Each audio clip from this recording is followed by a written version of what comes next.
Hi everyone, hello and welcome back to Battle Rap Resume. Thank you so much for listening. As ever, I'm your host Tom Quee. Just quickly, you can follow the show at Battle Rap Resume, all one word. We have a shop too. We've officially sold out, as it were, but no, this is on Redbubble. So if you search Battle Rap Resume on redbubble.com, just search in the taskbar there, you'll come across some of the merchandise we're selling, which is effectively the logo plastered on things. You know, we have t-shirts, and I personally really like the stickers. The reason we got the shirt is not for some sort of, great cash in or anything. It's I run another podcast as well, which I should mention more on here actually. It's all about Tom Waits, and if anyone knows Tom Waits, the American singer-songwriter, basically me and a friend are kind of reviewing each of his albums one by one, episode by episode, going pretty deep. We've done about 22 episodes, almost at the end now. So yeah, if you're into Tom Waits, check that out. But the idea for the shop came from that podcast as well, where basically we set up a little Redbubble shop exactly similar to this, where anything we sold a few t-shirts on there and a few stickers and stuff like that, which has been crazy, really really cool. We sold a woman's and a child's together, so it's mad that there was kind of maybe a mother and daughter out there rocking our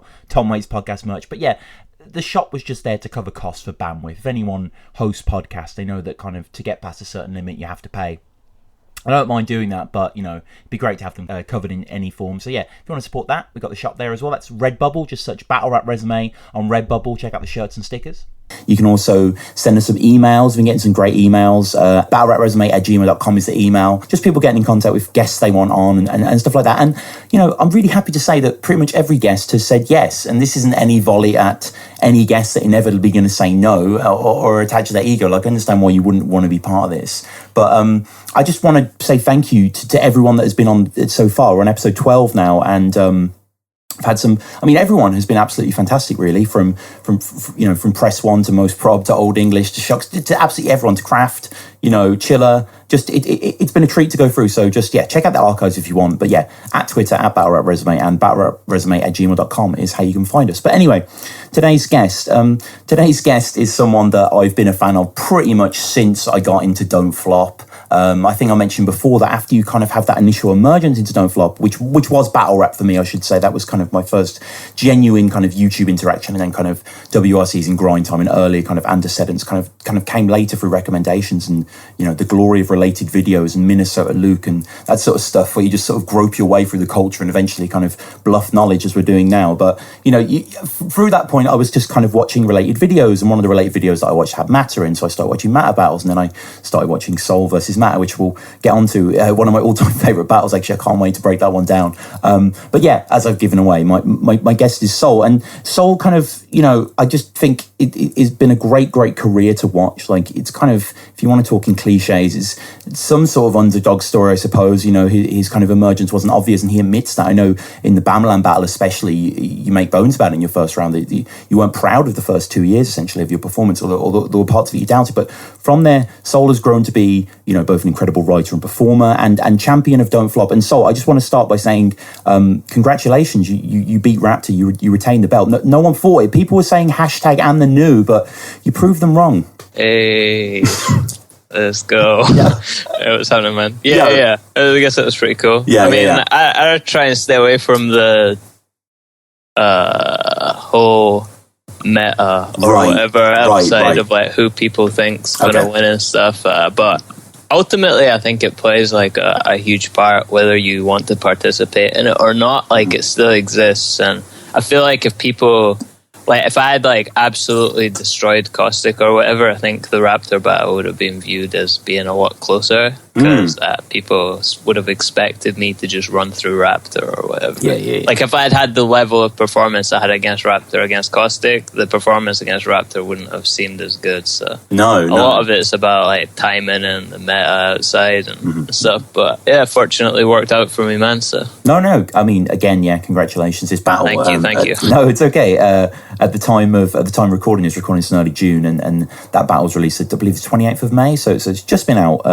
It's already gotten a lot of views. It's got like 55,000 views in a week, which is huge for Don't Flop. And it's a great video and it's a great battle. And obviously we'll get onto that, but we're going to hop back in time a little bit, as kind of one of the beauties of battle rap as a whole, isn't it? You sort of click on videos and you don't know kind of where you are. It could be some crappy DV camcorder. It could be like some huge blackout event. You know what I mean, though? Like, especially looking at these events, like the first battle we're going to get to is Weedy. You can see the progression, literally, like in like terms of like graphics from literally like the date in the bottom right corner to now where it's like 4K red cams. Just insane. It's like there's a great artifact of older battles that I love. Like it seems to happen on King of the Dot and Grind Time a lot. They'll introduce someone and they'll play their music. Yes, that was so sick. We need that back. Like I would like that entrance music. People used to be able to pick like their own as well. Yeah, I always remember Thesauruses had like him doing a really obvious hook behind. It was great. Yeah. It's like 2 times. Yeah. Sort of had a great refrain to it. But no, shout out Saurus. We'll get onto your slanging matches on Twitter that mentioned in the Matter Clash. But we'll start here. This is 6 years ago, and this is Don't Flop Scotland. Were you applying because it was in Don't Flop Scotland and it was easy for you to get there, or was it just a coincidence that the event happened to be in Scotland? Or it was actually quite fortuitous, I guess. Like I had started I had started battling like on the internet in I think 2006 or 2007. Right. Because obviously I grew up in Fife, which there wasn't really any avenues for that, and I got interested in battle rap through actually a poker forum back in the day. Oh, really? Okay. Yeah, I'm just gonna like go off the assumption that everyone who's listening to this knows how forums work. yeah. So like, which I think is probably a pretty safe assumption. Yeah. So like in V Bulletin format, there's like the main forum page, and then all the sub forums. And on 2+2, there was a sub forum called I think it was BBV for life. So it was like beats, brags, and variants, but for life, and that was just for all like the non-poker related shit. Right. Was there, and someone started a thread that was like battle the person above you, and I enjoyed it. It was pretty good fun, and I looked for other places that I could do it on the internet.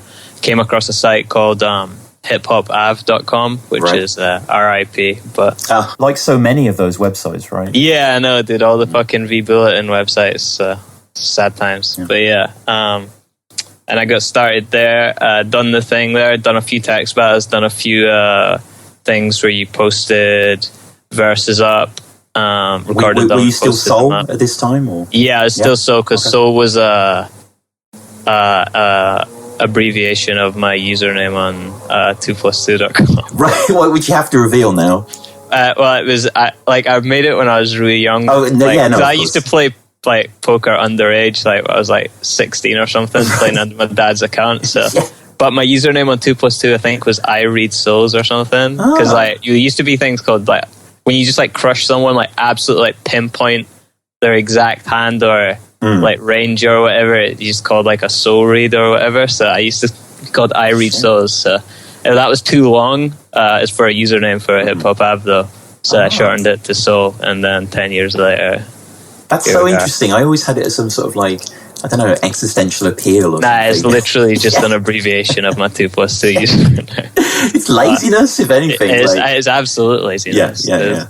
Or like pragmatism to fit the character limit. I mean, I'm going to go with pragmatism. So how do we get from the poker to Don't Flop? Yeah, so I did that for a couple years, and then obviously like, after the thread on 2+2, I started watching battles like WRC 2006, WRC 2007, like Mook vs Serious Jones, like all the old Smack videos and stuff. Of course. And then I got to a point where I was like, man, why isn't there anything like this in the UK?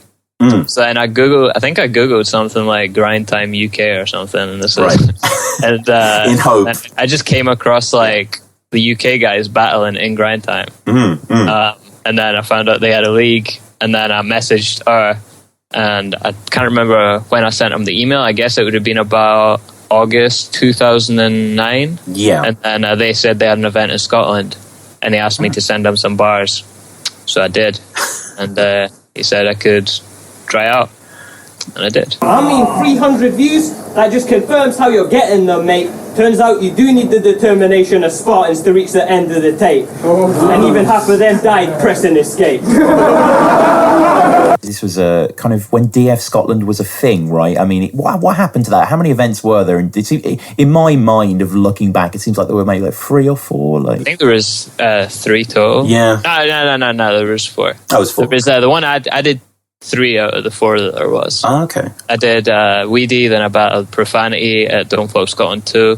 That was Lego's 2-on-2 partner in some of the battles on our tube, and also he was half of Guerrilla Tactics.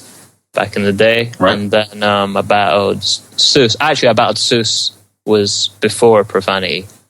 So yeah, Weedy, then Seuss, and then Profanity. And then there was an event that I didn't battle at, which was, I think, the one that Weedy battled Pedro at or something. I can't remember. I didn't do that one though. Yeah. I was going to say, actually, Weedy battling Pedro is kind of a sign that so many of the triumphs that we talk about on Battle Rap Resume are just one-hitters, you know what I mean? They just kind of come and go. You're talking about Weedy? Yeah, well, Weedy seems to have been around a lot more, which kind of bucks the trend. I mean, Weedy is like, yeah, that guy, I think he's literally undefeated. Wow. Yeah, I swear that guy's like 15 and over. Damn. I swear he's just like never lost. Okay. I've battled him twice and he's beat me both times. No, he's good in this, actually. He's really fun good. Battle. I mean, he's not going to ever have like that mass appeal just because he has like a super thick accent. But yeah, he's like really good. I swear that guy's like 15 and 0 or something. No, you're right. Actually, like I did kind of go into this kind of gritting my teeth slightly, but you both give some really, really good rounds, and this is kind of classic older school. Don't flop. There's only one camera angle. It's kind of fixed almost square like on the people. Everyone's so visible, and Weedy kicks it off. You know, he's kind of obviously going. This is 2010, so it's a very physical kind of sex based kind of scatological kind of humor. You know, you're the type. Yeah, exactly. You're the type to piss yourself to generate some body heat. Your words, yeah, it's quite funny. Your words to him, words come easy like a 3-inch clitoris. Let's go. So yeah, I mean it's not bad. And your opening gambit, the Soul Don't Flop Champion, the first words you ever utter. Stay humble, spit in ravenous flames. There we go. Maybe the pinnacle of that career actually. I think I've been chasing that ever since. I'm not sure I'll ever manage to reach it. Is that kind of a taster of what the Poker Soul was like? It's literally just like makes no sense either. Not only does it just like really unyieldy as a sentence, but it's also like you can't like say that you stay humble and then how good you are. But I was also 19 and an idiot. So. No, I mean, yeah. Sometimes the trials are often watched behind hands. I understand that, but this is kind of as just a fan of your work. This is still good, and no one's going to watch this and think, oh, what the hell? This is Soul's tryout. They'll be like, oh no, this guy can clearly write. You know, you talk about Weedy having a capsize that put the Titanic to shame. No wonder, the battle's so one-sided. He's the biggest semi in his circle. It's that sort of wordplay, and it's kind of like right, yeah, I get it. That's not that bad. No, it's not. This is an ego massage as well as a bars critique. Yeah, I forgot about these. Yeah, that's the thing, though. Yes, keep it coming. Keep the massage coming. There's actually a bar that closes your first. I have to say, I kind of was a bit like, Soul did this bar. It was a bit like, I never thought you would write a bar like this. You're like, your tracks are so chavvy and messy that a label would never sign you, but Barcelona might. Yeah. And I was just like, that's kind of 100 Bullets would kind of revisit those kind of monikers later in his classic band scheme. I was ahead of the game, man. Yeah. Straight out of La Masia into Soul's wordplay. Straight out of fucking LMA Manager 2008. and yeah, I mean, I've kind of noted in Weedy's second as well that, he has confidence. He commands the crowd. This isn't a traditional tryout where you're kind of almost waiting for one guy to finish or the whole thing to finish so at least a name can get on stage. Like, he's doing well. And, he says, you look like James Blunt after 8 blunts getting face fucked. It's just kind of, that sort of stuff was all around then. I wanted to ask you, as a whole, kind of outside of Don't Flop Scotland, was there a bigger Scottish battle scene, or what was Don't Flop becoming part of? Or around about that time, no, and not, at least not that I'm aware of. I believe there was like some freestyle battles around that time in Edinburgh and in Glasgow. Okay, but it was like predominant. I think it was entirely freestyle up until I think Don't Flop Scotland was the first ever written battle event in Scotland. I can't 100% verify that, but I'd never heard of anything before that. And there was a freestyle scene that I was a part of for like a couple of years, not before Don't Flop Scotland, but after I'd participated in a couple of freestyle tournaments in Glasgow. Won one of them and got knocked out in the first round of the other one. But it was kind of cool. That I'd never been a huge freestyler, but I think the scene up in Scotland was predominantly freestyle. That's why a lot of the guys are amazing freestylers from Scotland. Like some of the best freestylers probably in the country right now from Scotland. That's cool, man. I mean, is there anyone you could recommend at the moment? I mean, for freestyling, yeah. I've not listened to them a lot, like in a while, but I know that Evil is like an incredible freestyler. Actually, he battled Jay Short recently. Yeah. I was really impressed. He was really good. Yeah, and it's all that type of stuff. Silver Tongue is just like a ridiculous freestyler, but he lives in Australia now. Louis is a good freestyler. Right. Respect BA is obviously like incredible. Yeah. Like, Loki's decent. In the second, you accuse him of having Kruger's forehead. It must be hard for him to think outside the box when it's the shape of his head. Which is gets a good reaction. A bar that is even more relevant now in 2016 than it was in 2010. You say that his the views of one of his YouTube videos are further apart than those of Conservative and Labour political. And yes, I haven't. Weedy's third isn't as much, and like again, we're kind of we're not going to spend too long on these tryouts because obviously they are just that. But I really liked your third. I thought it was definitely the best round of the battle. He could drop a few E's and he still wouldn't get a WD, which is kind of like a nice little bit of wordplay. There will be a fine line between me and you and victory if you could write one. And then your last bar, which I mean, it's unfortunate because it becomes after like two. You kind of mini choke at the start and there's a little choke at the end. I wouldn't call them full chokes here. You say, "Ain't no one iller than me, Duke. I'll leave butterflies in your stomach when I wind you with my caterpillar boots." That's a nice little freestyle. Yeah. Oh, freestyle then. Okay. Yeah. No, that was good. But okay, something that kind of pockmarked early career Soul and something you stumble upon now slightly is that kind of maybe losing your track there. Is it? I mean, I never blame you because there's so much content that you're packing and there's such density. It must be such a hard feat to memorize. Even now, it must be difficult. I mean, I have a really shitty memory anyway. Like, there's guys there that guys in battle rap who can like memorize their shit like pretty much overnight. Which is like insane to me because. Is there anyone you know about that does that? Could you? Yeah, like tons of them, dude. Like probably the majority of them can. Tony, I know, leaves it very late. Yeah. Dude, Caustic, the day right? Like he fucking finished this shit like that day or something. Like, oh my god! Before he got there, I had finished like 3 days before, like spamming, practicing it, dude. Like, I don't know. Like, maybe it has something to do with the content that I write being more difficult to memorize, or maybe it's just that I have a shitty memory. But either one of those things, it's just like I don't know. I feel like I have to work like a lot harder than everyone else to get the same results. You know what I'm saying? I feel like that's more of a metaphor for. From a battle trajectory then. And one of the things that I found interesting with this video was that it seems like the judges' reactions were recorded in front of the crowd. I don't know if you recall that, but it gives it a certainly different vibe. It's kind of like 1832 all over again. There's no private vote. You know what I mean? Like someone saying, "Oh yeah, I like this guy, but I also like this guy." Like no one's kind of really critiquing anything, and everyone's applauding every decision. It's that's the thing. Dude. It's like that's just the way it was. Like at every event back then, though. Like that wasn't anything special. It was like that pretty much everywhere. I don't know if it was like that in America, but every event I went to, the judges were like standing right there and they'd record it like right there.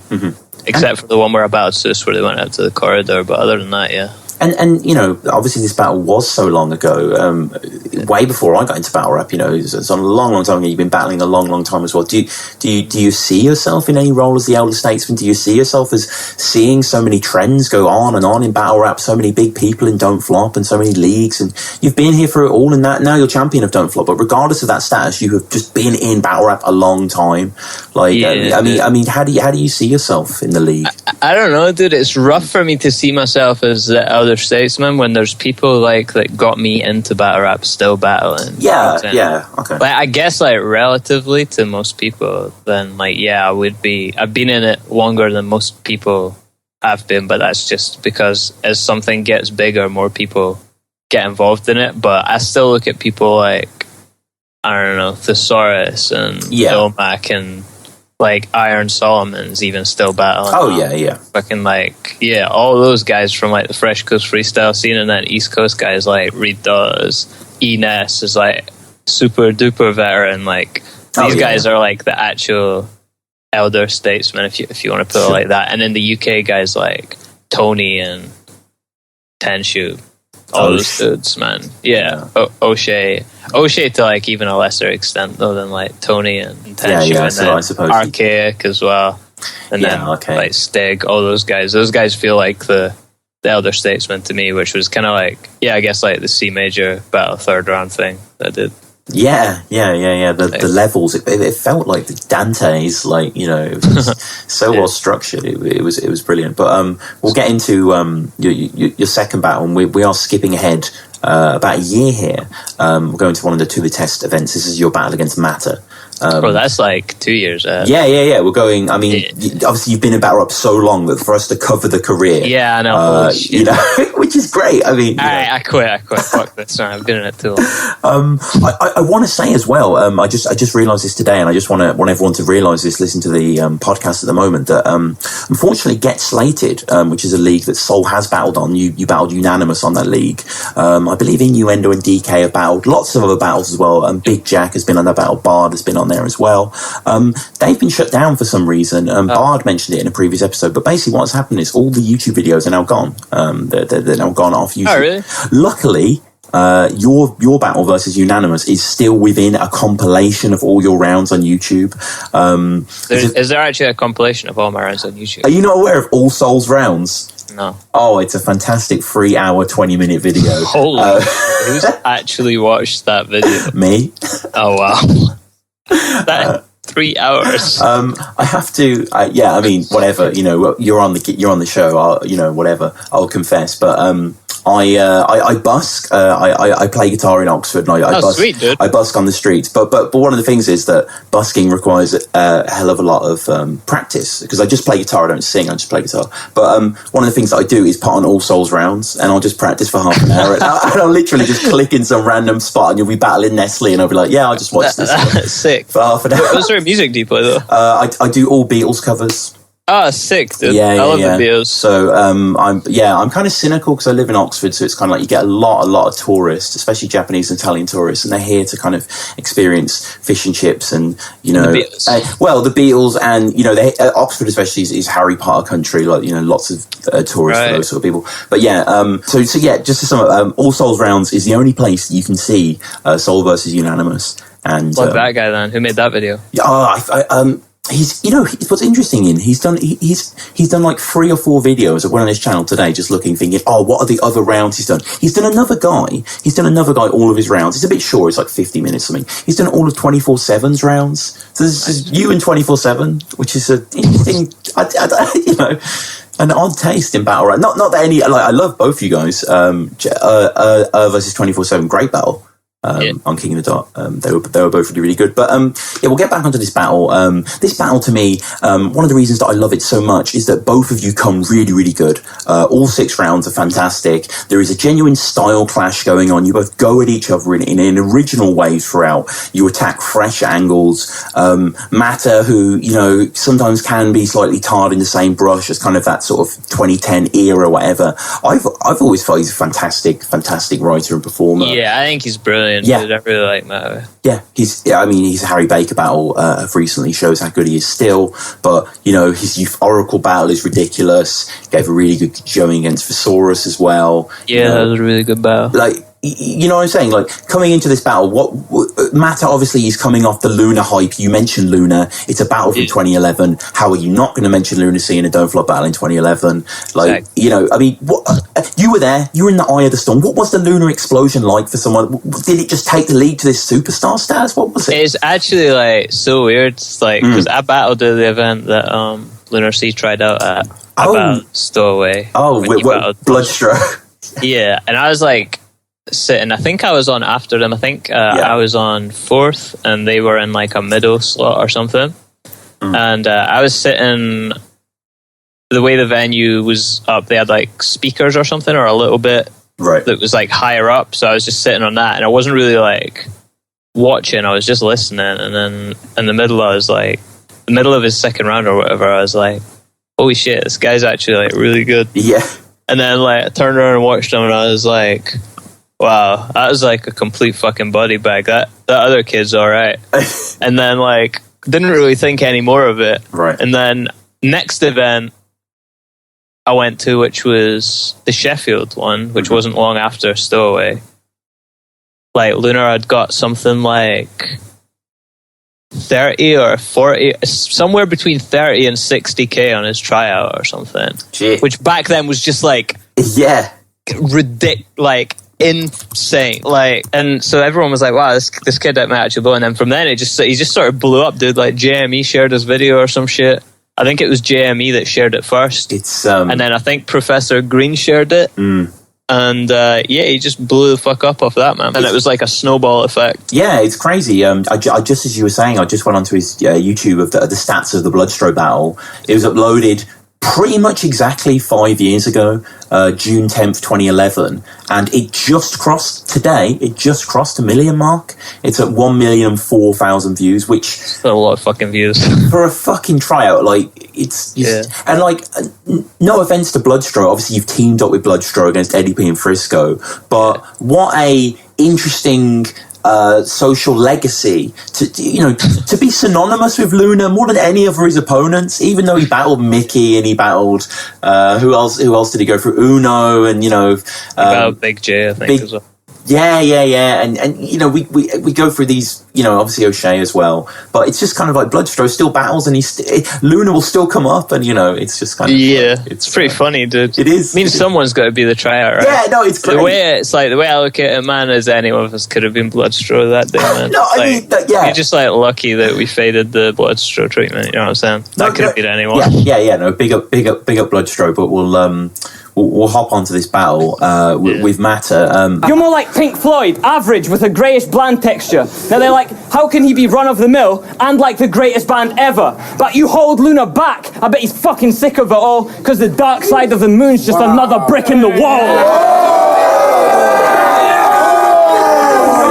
Matter kicks off, calling you basically a sort of Uncle Tom Scotsman, does a Scottish accent, says for the record that his Scottish is great, and there's lots of just intricate, funny angles. You're so English, there's nothing you love more than queuing in line. You're so English, you watch the Royal, this kind of, you watch the Royal Wedding, like dewy-eyed. You're so English, I bet you get tipsy after 30 pints. You're so English. That's hilarious. Those fucking teeth are worse than mine. Oh man, that's great. Yeah. No, there's a huge reaction. The crowd are brilliant. Chronicles there, so again, we're still in early Don't Flop days here. Pedro who just had a very early battle there. Pedro, who just looks almost unrecognizable in the interview after this battle. He just looks so young and clean. Fucking bright-eyed, bushy tail with his iron shirt.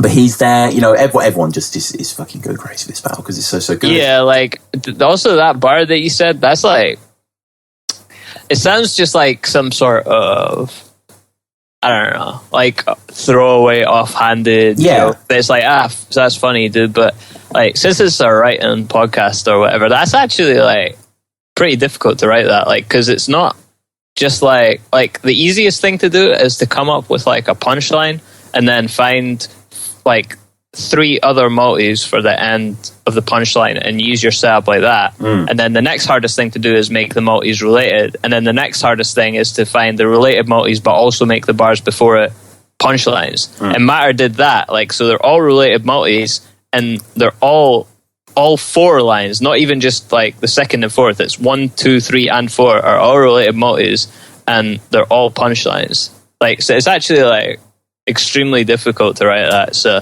to just like I know it's like funny and it is like really funny, but since it's a writing podcast, I thought I'd be like, just shout out to that, man. That's not easy to write that. No, it's not. And I'm just going from memory here, but there's more to the scheme. He talks about getting glassed for standing up for the national anthem, and think David Cameron's handsome, or loads of great stuff here. That's the thing with Matter. He's kind of just packs things in. Lots of funny angles. Lots of relatable stuff.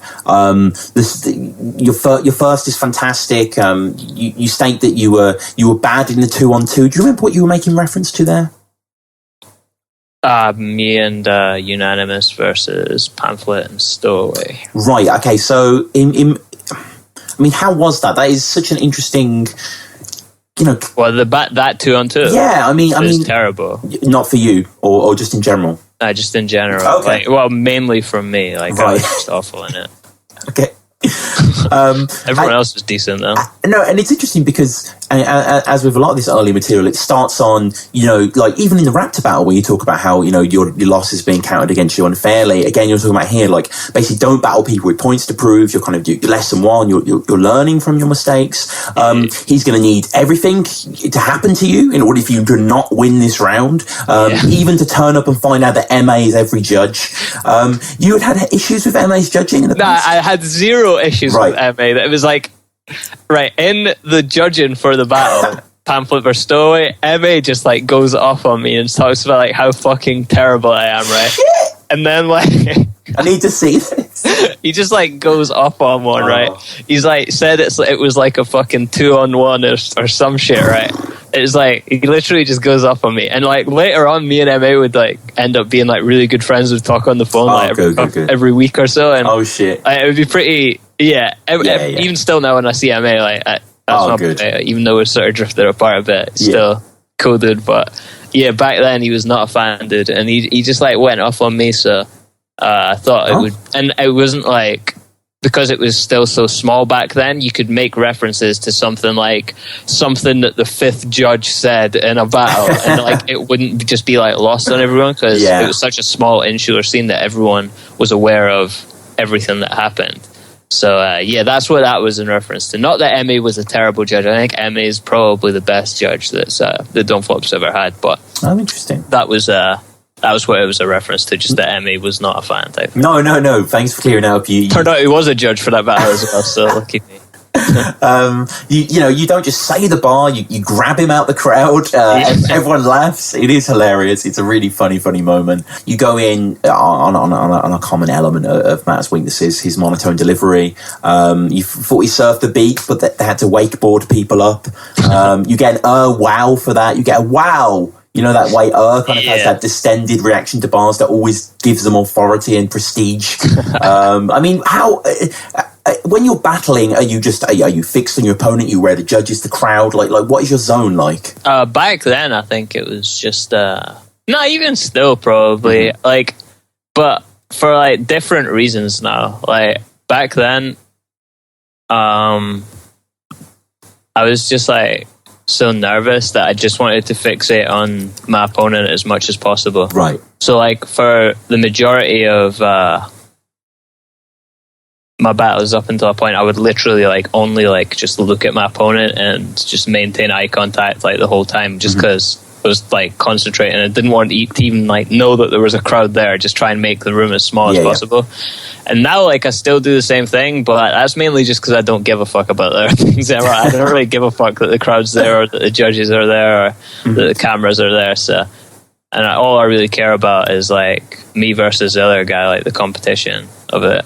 And yeah, so before I was trying to block out that the other things were there because I was scared of them, but now I'm just like apathetic towards them, but still has the same result. No, good. And it works. It definitely works. Like this is I mean, there is a complaint volleyed at you that maybe the performance level is a bit off sometimes. Like I've never really found issue with this, and this is a battle that I love, that I really, really love, and it's never affected it for me. And obviously, you've rectified that to a huge extent, and top of the world now, performance-wise, really just commanded authoritative. Like for you in these early battles, did you find yourself almost having to battle yourself, having to make yourself a bit more, outward, a bit more extrovert in your I mean, like still naturally, I'm like quite an introverted, but like not to say that I don't like people or that I don't enjoy company. Like I have friends or whatever. I'm not like a desperate man stressed in a flat or whatever. Like Rear window. I'm just very like comfortable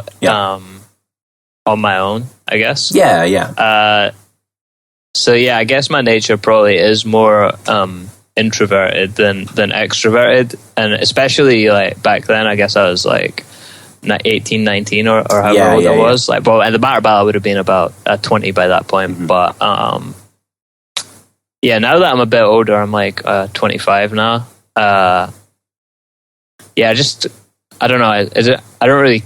I think when you're that age, when you're still like a teenager, like you care more like about like what people think of you and stuff. And like the older you get, like you just like care less and less as time goes on. And I think like just with care and less, I don't think it's anything that I've like consciously rectified. Like I sat down and think, right, I need to rectify this in my performance. How am I going to pretend not to be like an introverted kid that's not sure of myself or anything? It's just like, I was an introverted kid that wasn't sure of myself, and now I'm not an introverted kid that's not sure of himself. So like, it's more just like me growing as a person rather than me growing as a performer. It's just like a very organic and authentic change and growth in my performance, because it's not really a performance, it's just me as a person more so. And it's completely compelling and convincing. And you close the first with something you'll want to do. Double haymaker, basically back to back. Incredible lines that make the crowd go crazy, that are fantastic, and just again make use of abstract concepts. We'll kind of dig into both of them and benefit for it in my eyes. Like a common critique of you, something that Raptor does frustratingly, ploughing the same concept across rounds, which unless you do carefully can be quite lazy, i.e. you're a nerd, here's sci-fi references, I don't want to know who designed the katana blade. It's like, what? I mean, not to be, but that's not obscure, whereas here we have both mentions of antimatter but mentions of a saltire, which I didn't know. I never knew that word. I looked this word up after the battle and it helped the bar, so hopefully we can help you on Battle Rap Resume. So fantastic bar in this battle. So now he's praying I lose steam as we go down the stretch. If that's what you're hoping for, then don't be holding your breath. Just stand stare at the flag bearer, the home that I rep. So if you want to see saltire, that's as close as you'll get. So obviously a saltire is kind of the diagonal cross on the Scottish flag. Yeah, St Andrew's cross. Mm-hmm. And obviously saltire, it's a fucking double flip, fantastic there. And then similarly, a few seconds later, some people think that because we use wordplay represent the same side, but it's a spectrum, mate. This is heavyweight versus featherweight lines. Only do this to prove that your levels ain't mine. So if you're matter, then I'm antimatter, because you can't see me, but your existence necessitates mine. So again, there both have that abstract level to them, both have that existentialness. Is that just obviously you say like you maybe a perceived coyness of performance was natural. There was nothing put on, and the fact that you're so confident now on stage was natural. So you talking about soul ties and antimatter just was second nature, really? Yeah, I mean, I could like reference whatever, dude, but I mean, like ultimately, I have to write these things. So if I'm gonna write them, I want to enjoy writing them, and if I'm gonna enjoy writing it, it has to be from things that like I'm interested in. Like at the time, I'm interested in not sci-fi. I'm not really. I don't know where this sci-fi. I'm not really a big sci-fi guy. Like I've seen Star Wars, but other than that, like I don't like Star Trek. Right. I'm more like I like fantasy fiction. I like video games. I like science. Like just cool shit, man. Like older music, like 70s, 60s. Like these are all things that I'm interested in, and these are like my reference. But animes, like I like anime. So. Yeah, these are. Do you write? Do you write outside of battling? Do you write? Nah, I tried like once. It's fucking terrible. Holy shit. Well, these are novels, man. All Soul Rounds is an audiobook in my eyes. Cheers. But yeah, actually trying to write something that's not a battle rap or like a rap. Like I write like to beats and stuff, but that's just for my own amusement or whatever. I can't write anything that's not a rap, pretty much. Right. Yeah, fair. And Matter Second is really funny. He compares you to the types of films that build up to a long time and then get to a shitty ending. Yeah. Your general vibe is I'm ashamed to be alive. Accurate, yeah, and he delivers it in kind of I'm ashamed to be alive. He kind of does that kind of floridness. Your intro should be Hey It's Soul, sorry for taking up your time. That's such a good motive for ashamed to be alive. Holy shit, that's so good. I haven't watched these battles in so long, so it's like I don't know. Yeah, it's actually just like more like a trip down memory road for me than actually like analyzing them, because I'd forgot entirely about that bar, but holy shit, that's fucking reminisce, man. There's there's classics like Matt. Again, I'll say again and again. Check out Soul vs Matter. In my eyes, is one of the best ever Don't Flop battles. I know that's a huge statement to make, especially in your presence. But thank you, man. In terms of enjoyment, in terms of something that I've watched consistently since I've been in Don't Flop, I remember first getting into Don't Flop in our little flat in uni, and we watched it all around this small netbook. And I was going home for the summer, and we had like a TV in our lounge. You could like connect the TV with a HDMI. And the first battle my first ever Don't Flop battle on a big TV, I watched Soul Matter. I know that's a weird endorsement. That's a ringing endorsement. That's not a weird one. That's a ringing. But like that was the first one. It wasn't necessarily because it was like this huge cinematic clash. It wasn't kind of like a Lux Calico. It's a kind of closed circuit kind of television vibe to it, but I just wanted to watch it. I just find it a lot of fun. And Matt, this second is dope. This second's really strong. Calls you such a bitch, you were born with ovaries, and when your posh mates ask what Don't Flop is, you tell them it's performance poetry. If I remember right, I might be remembering wrong, but isn't there like a small like giggle from that, and then says it is? Mm-hmm. Yeah, that killed me. I don't know why I remember that. Yeah, no. Literally says it is, and then Matt's like, "You're right. Yeah, it is." He's kind of surprised because I'm like, that isn't in nature to actually kind of interject.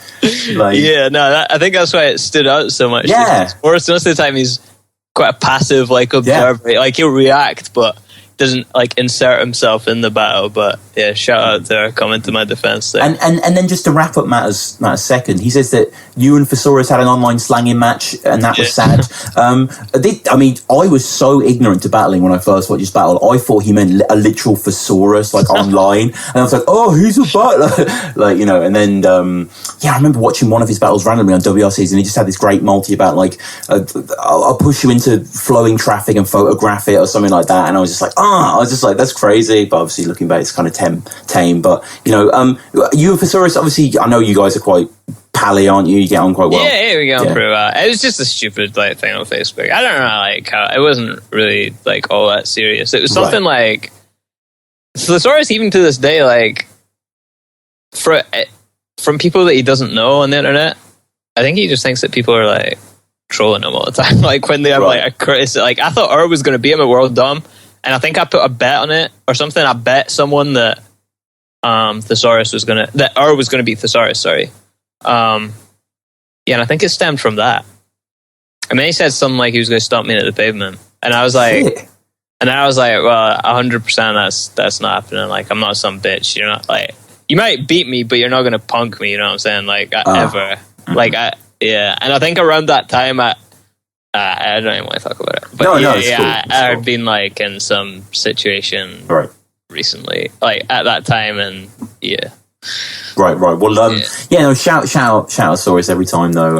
A fucking so many good battles. But shout out that guy, man. He's a beast. Yeah, obviously. Clear legend. You start your second. When I cut my teeth, people said I was a punch bag. When you cut your teeth, people said, why have you done that? Just kind of appealing there. Gets a huge reaction. You kind of look at the crowd and go, it's not that good. Like you seem quite surprised that those sort of bars are. Was that kind of a little bit of a shining light for you? Like, oh, hang on, I can clown.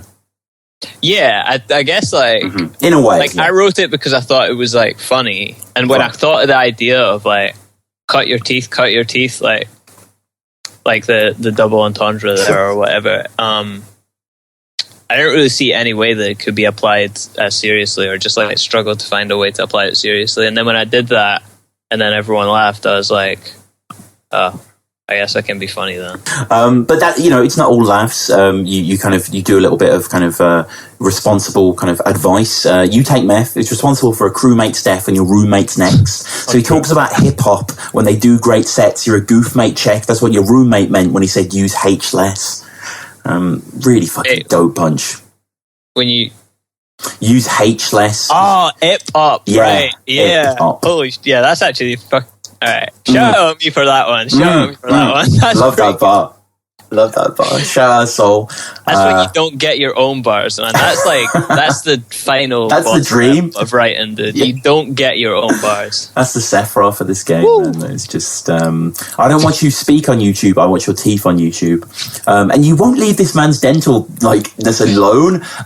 This artist's grill killed his potential. His Sylvia Plath. Come with those heavy, sort of postmodernist bars there. I like that a lot. Yeah, Sylvia Plath killed herself by putting a Yeah, Ted Hughes' divorced Ted wife, Hughes I is believe. a divorced wife, indeed. Yeah, she was, and I believe like her daughter also committed suicide. There was like this horrible trend in their family. I didn't know about her daughter. Yeah. I studied Ted Hughes in my sixth form English. So that's what I know a bit about. Birthday letters. Old Sylvia, birthday letters. Yeah, nice. Yeah, he got like super hated on by that from the feminists. Yeah, hugely. Well, he burned a lot of her diaries, weirdly, after she died. Just quite suspect. It's kind of fucked up. Kind of fucked up, but we'll move on to some more classic writing. You talk about Luna. Obviously, we've kind of touched on that sort of thing, and how you were compared to Lo Pesci. We're not going to touch on the Pesci battle later, so do you want to just kind of explain this kind of affiliation you seem to have through other people's comparisons? Do you see it? Yeah, I do see it. Okay. Like, not now, but definitely in my formative years on Don't Flop, I definitely see like a very close correlation between our styles, and it just comes from I just thought he was like just the best. Really, I just thought he was like the best writer, and still like honestly probably has like the highest ceiling for writing in battle rap. Like he's just not many people can write like him, dude. Are there any battles you'd recommend? Sorry, because I'm a little ignorant onto his. For Pesci, him versus Mischief is like incredible. Okay. Him versus trying to think of good ones. Him versus Paul Rich up until like his choke is like incredible. Like his first round against Paul Rich, his first round against the whole battle against Paul Rich. His first round against Arcane, which was I believe for the chain. A title match. Yeah, I think it was the end of they had a tournament and Pesci was in the final. I think, or was it the semi-final? I can't remember. Anyway, but he battled Arcane, and his first round was like this whole concept round about Arcane being a racist, but the actual writing in it was incredible. Him versus Nestle is incredible. Him versus Tantrum. His overtime round against Tantrum is one of the best rounds ever. Leading guys on like a CNI dog, one of the best movies. Him versus DNA is incredible. Pretty much every pre-2012, 2013 Pesci battle is just like fire. So pretty much you can't go wrong with anything pre-2013. And I guess he just fucking lost his love for it or whatever. But yeah, no, I was like, my writing style in battles was pretty heavily influenced by Lou Pesci in my early years. But now, like looking at me now, and I don't think there's much similarities now. Right, yeah. I think as I've gotten older and better, I think I think my style's pretty like original. I don't think there's many people who have the exact blend that I do. Like I think there's some people who, like, I guess you could compare me to Bender, but I think I'm a lot more personal than Bender and a lot more like aggressive than Bender, like aggressively personal. And you can't, but like you get Caustic, like Caustic's obviously a lot more aggressively. So I'm just like some weird blend now. I don't think I'm like a Pesci clone anymore, but I definitely see like similarities from back then. Yeah, definitely. It is. That's what I find so interesting about your writing style, is that you can have these incredibly complex schemes. And I think I was talking about Most Prob when I had him on. We were talking about one of your rounds in that battle and how you just go from so many different reference points, like from Mos Eisley to the French Revolution to just kind of, there was in a blink of an eye, and it was all very convincing and engaging. But you can also just clown on people, like the Sketch Menace battle, which we'll get onto later. Like you make that guy look like a fool, like so simply, like no one could disagree that you don't make him look stupid. Like it's great. But we'll just wrap up because I realise we spent a little bit of time on this on that matter thing. But I just want to talk about the third, because I think the third is a fucking phenomenal round. And you start the third with a really, really long scheme talking about I say scheme, kind of a long section talking about Anna. This is Matta's girlfriend. I don't know if they're still together at the time. And she was always mentioned in battles just because she was so like surprisingly beautiful, or just because Matta's like. I think it's cool for me to say this because, I'm not expecting a phone call from GQ anytime soon. So Matter's obviously not like expecting that phone call either. No. That would be fair to say, right? Yeah. Right. his girlfriend was all right, man. He was punching. So I only mention Anna just because not to show out Matt, obviously shout out Matt every time, but just for because it's just a brilliant scheme. You kind of need to know that before we go in. So basically, he says, Sol says, so I would say Anna is a butter's disgrace, but she's an 8. So you have to ask yourself, why is she with you? Because you're funny, a great listener, like a brother or mate. Come on, Mark. As soon as you're fucking away, she's fucking away. Letting people bust on her face just for the taste. A rubber's a waste. She wants that cum in her waist till her stomach inflates. So when you feel the brunt of the AIDS, like in WA, we'll see an anaconda mark. Well, that's what you get with fucking with snakes. It's stupendous, fantastic. I mean, from the crudeness, from the rubbers a waste. You know, we'll get onto the Bender battle where you also kind of use condoms in a grotesque way. I don't know what that kind of says. I don't know. We're not going to get into that, but you know, anaconda mark. That's what you get for fucking mistakes. Brilliant delivery there, and just a little writing, just the bars that aren't really bars because you're funny, a great listener, like a brother or mate. I just like that. There's nothing, you know. It's just a nice scene setting, really good. And both of you, I should say, come with fantastic name flips in this battle. I just want to hark back quickly to Matter's third because he says that Matter's real soul's just an abstract concept. Very simple. But links them together really well, and then you come with something just as good. Guess that's why you called Matter, because you make up everything. And if you watch that bar again, if you watch the third round and watch that name flip again, you'll notice that watch Chronicle's face as that bar happens. He understands the bar syllable by syllable, and by the end he's going mad about it. It's great. You just see this dawning revelation of like, oh, and like, you know, it's really good. And Matter at the end, obviously you guys shake hands. Matter says that was a battle, you know, calls you a sick bastard. Like, you know, you get the 4-1 victory. It's not surprising, but maybe it could have been a 3-2. Like Matter definitely. I thought I was going to lose that when I was like standing there. I was pretty sure I'd lost. Yeah. No, fair enough. Man, that's because like you could, a lot of the comments are kind of like not in a negative way but like pushing for Matter's victory as well, and I can see that, you know. I think 100% there's definitely a very strong case that you want. Completely, and that's what the best battles have. They have that debatable preference factor. Exactly, like a body bag's fun in a sense, but for pure rewatchability, for pure like you don't want to skip around because it's boring or it's got a choke in it or whatever, it's, you know, this is another vintage clash. But before we get onto the Grist battle quickly, obviously you battled Mark Grist at the end of 2012. Yo, I don't like you, so I'm getting drunk with this colossal whale of a man.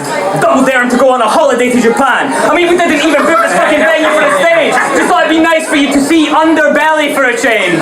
The Grist Mania. Yeah, exactly.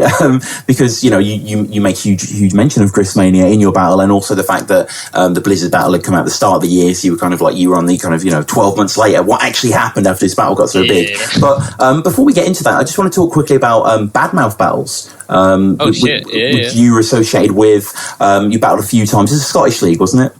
It was, brief Scottish league. So kind of, so this was kind of in the wake of DS Scotland. Then these kind of came about, or yeah, I guess that would be fair to say. I mean, I want to, like, the scene was very like well established in Scotland, not necessarily the battle scene, and probably to a certain extent the freestyle battle scene, but the hip hop music scene in Scotland was very well established, like before Don't Flop Scotland. Like, just to make that clear. So there was like, I mean, even the main event for Don't Flop Scotland was Nitty Grits against Loki, and the story behind that battle was they were the lead, I want to say leaders, like, but yeah, I guess the leaders of their respective crews, and they were the two biggest sort of hip hop crews in Scotland at that time. It was Shadow People, which was Nitty Grits, and the Dead Life, which was Loki. So I mean, as soon as written battles became a thing, like, yeah, definitely there was a strong enough underground scene here that it probably would have happened regardless of if Don't Flop did an event in Scotland. Like, if Don't Flop never came north of the border, I'm sure like someone like Gasp would have set up a written battle league in Scotland. Right. But yeah, these things did come after Don't Flop Scotland, for sure. And we'll just touch briefly on these battles. You battled Depths, had some fantastic video game bars in that battle. It seemed like you were kind of almost using them all in this battle. I don't know. It's like, I don't know, dude. I think by that point I was starting to get to a point with battle rap where I was just like, I don't give a fuck if I win or lose anymore. I'm just gonna write what I like about, like, so. And then so that was that's it. That's why All Souls rounds, just to give that the final plug of that 3-hour epic. That's why that exists, because you write that way, and people dig that. You also battled Lee Scott, as well as you mentioned before. You teamed up with Bloodstroke against Eddie P and Frisco. Just a quick Just one bar that I've always remembered from that battle. I remember watching that ages ago, being like, "Oh, Eddie P and Frisco from the Luna and Matter battle Soul."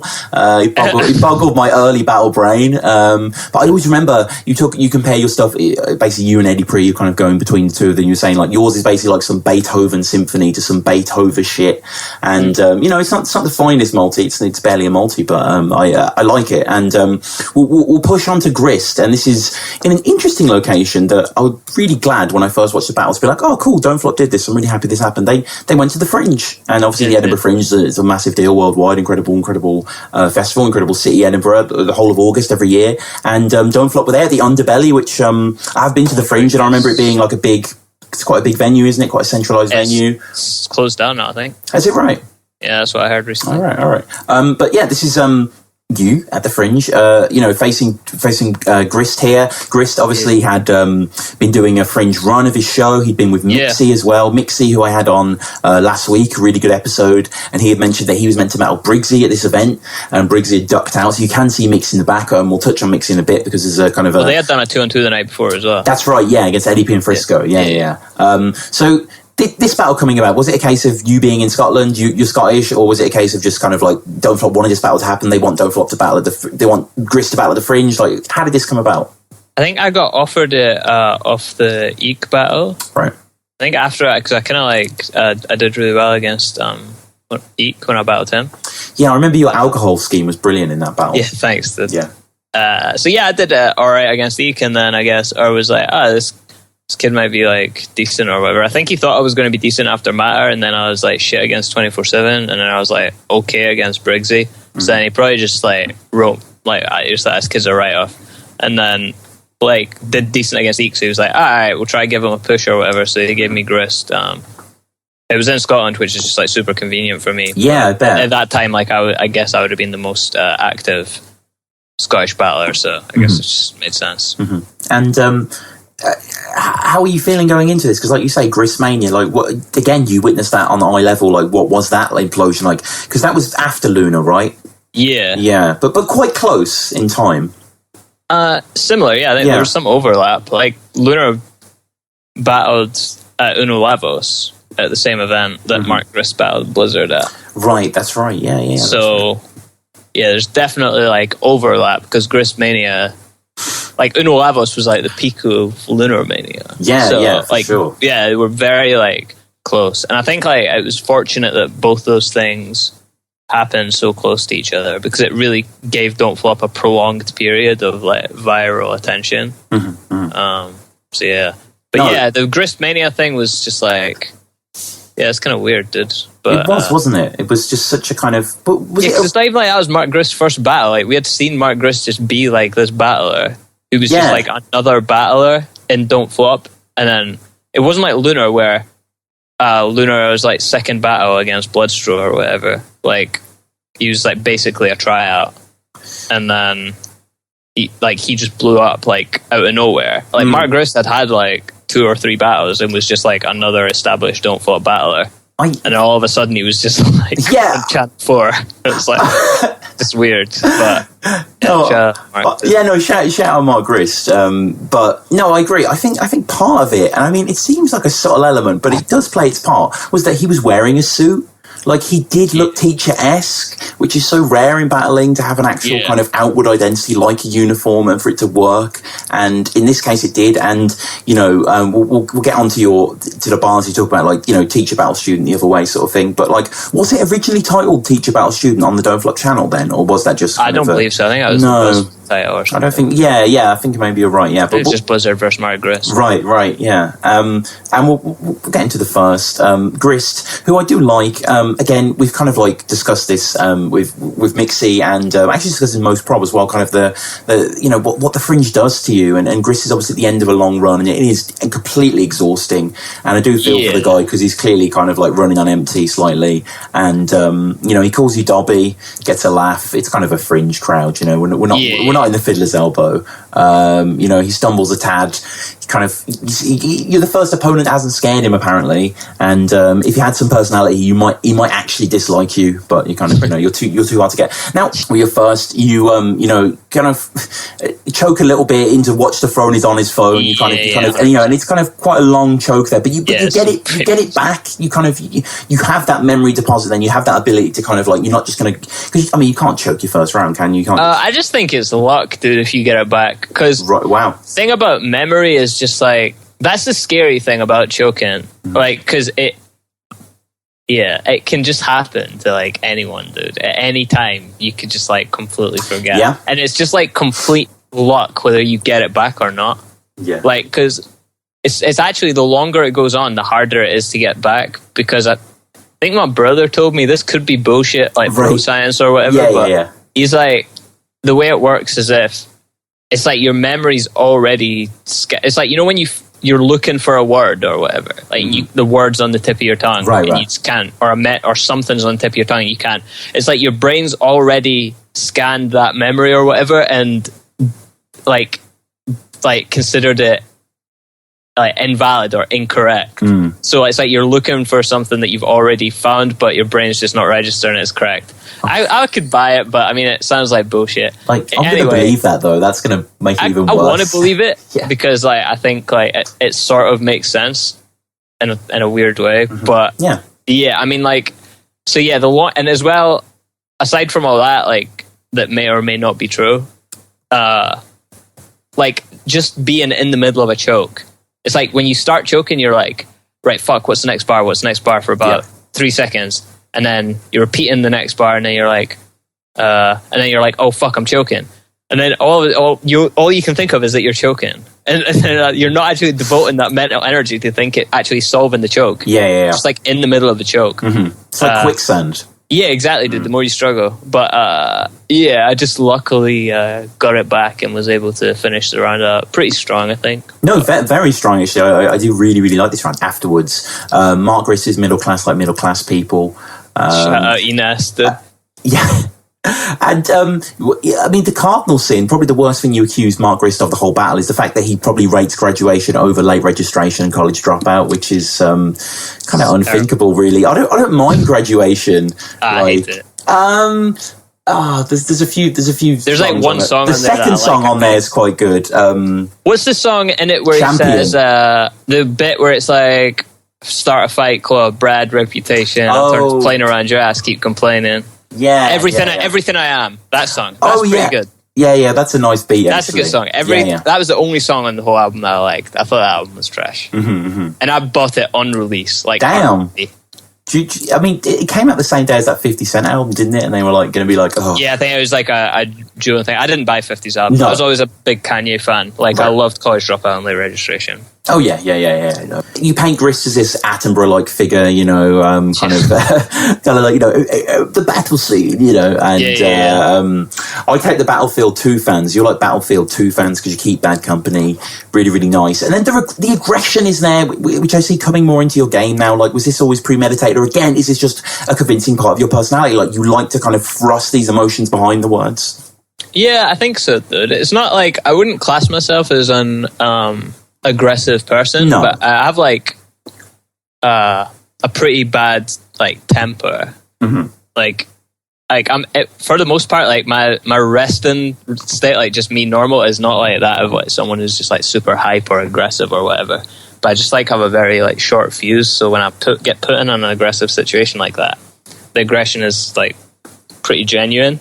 And I guess like just as I've gotten older, that aggression has just become more authentic. I think like that's the word I would use to describe myself. Like if I had to describe myself in one word, it would just be like, or ideally I'd like to think of myself as an authentic person. That would be, not that I don't know if I could describe myself like that, but that's what I aim for, is just like complete authenticity.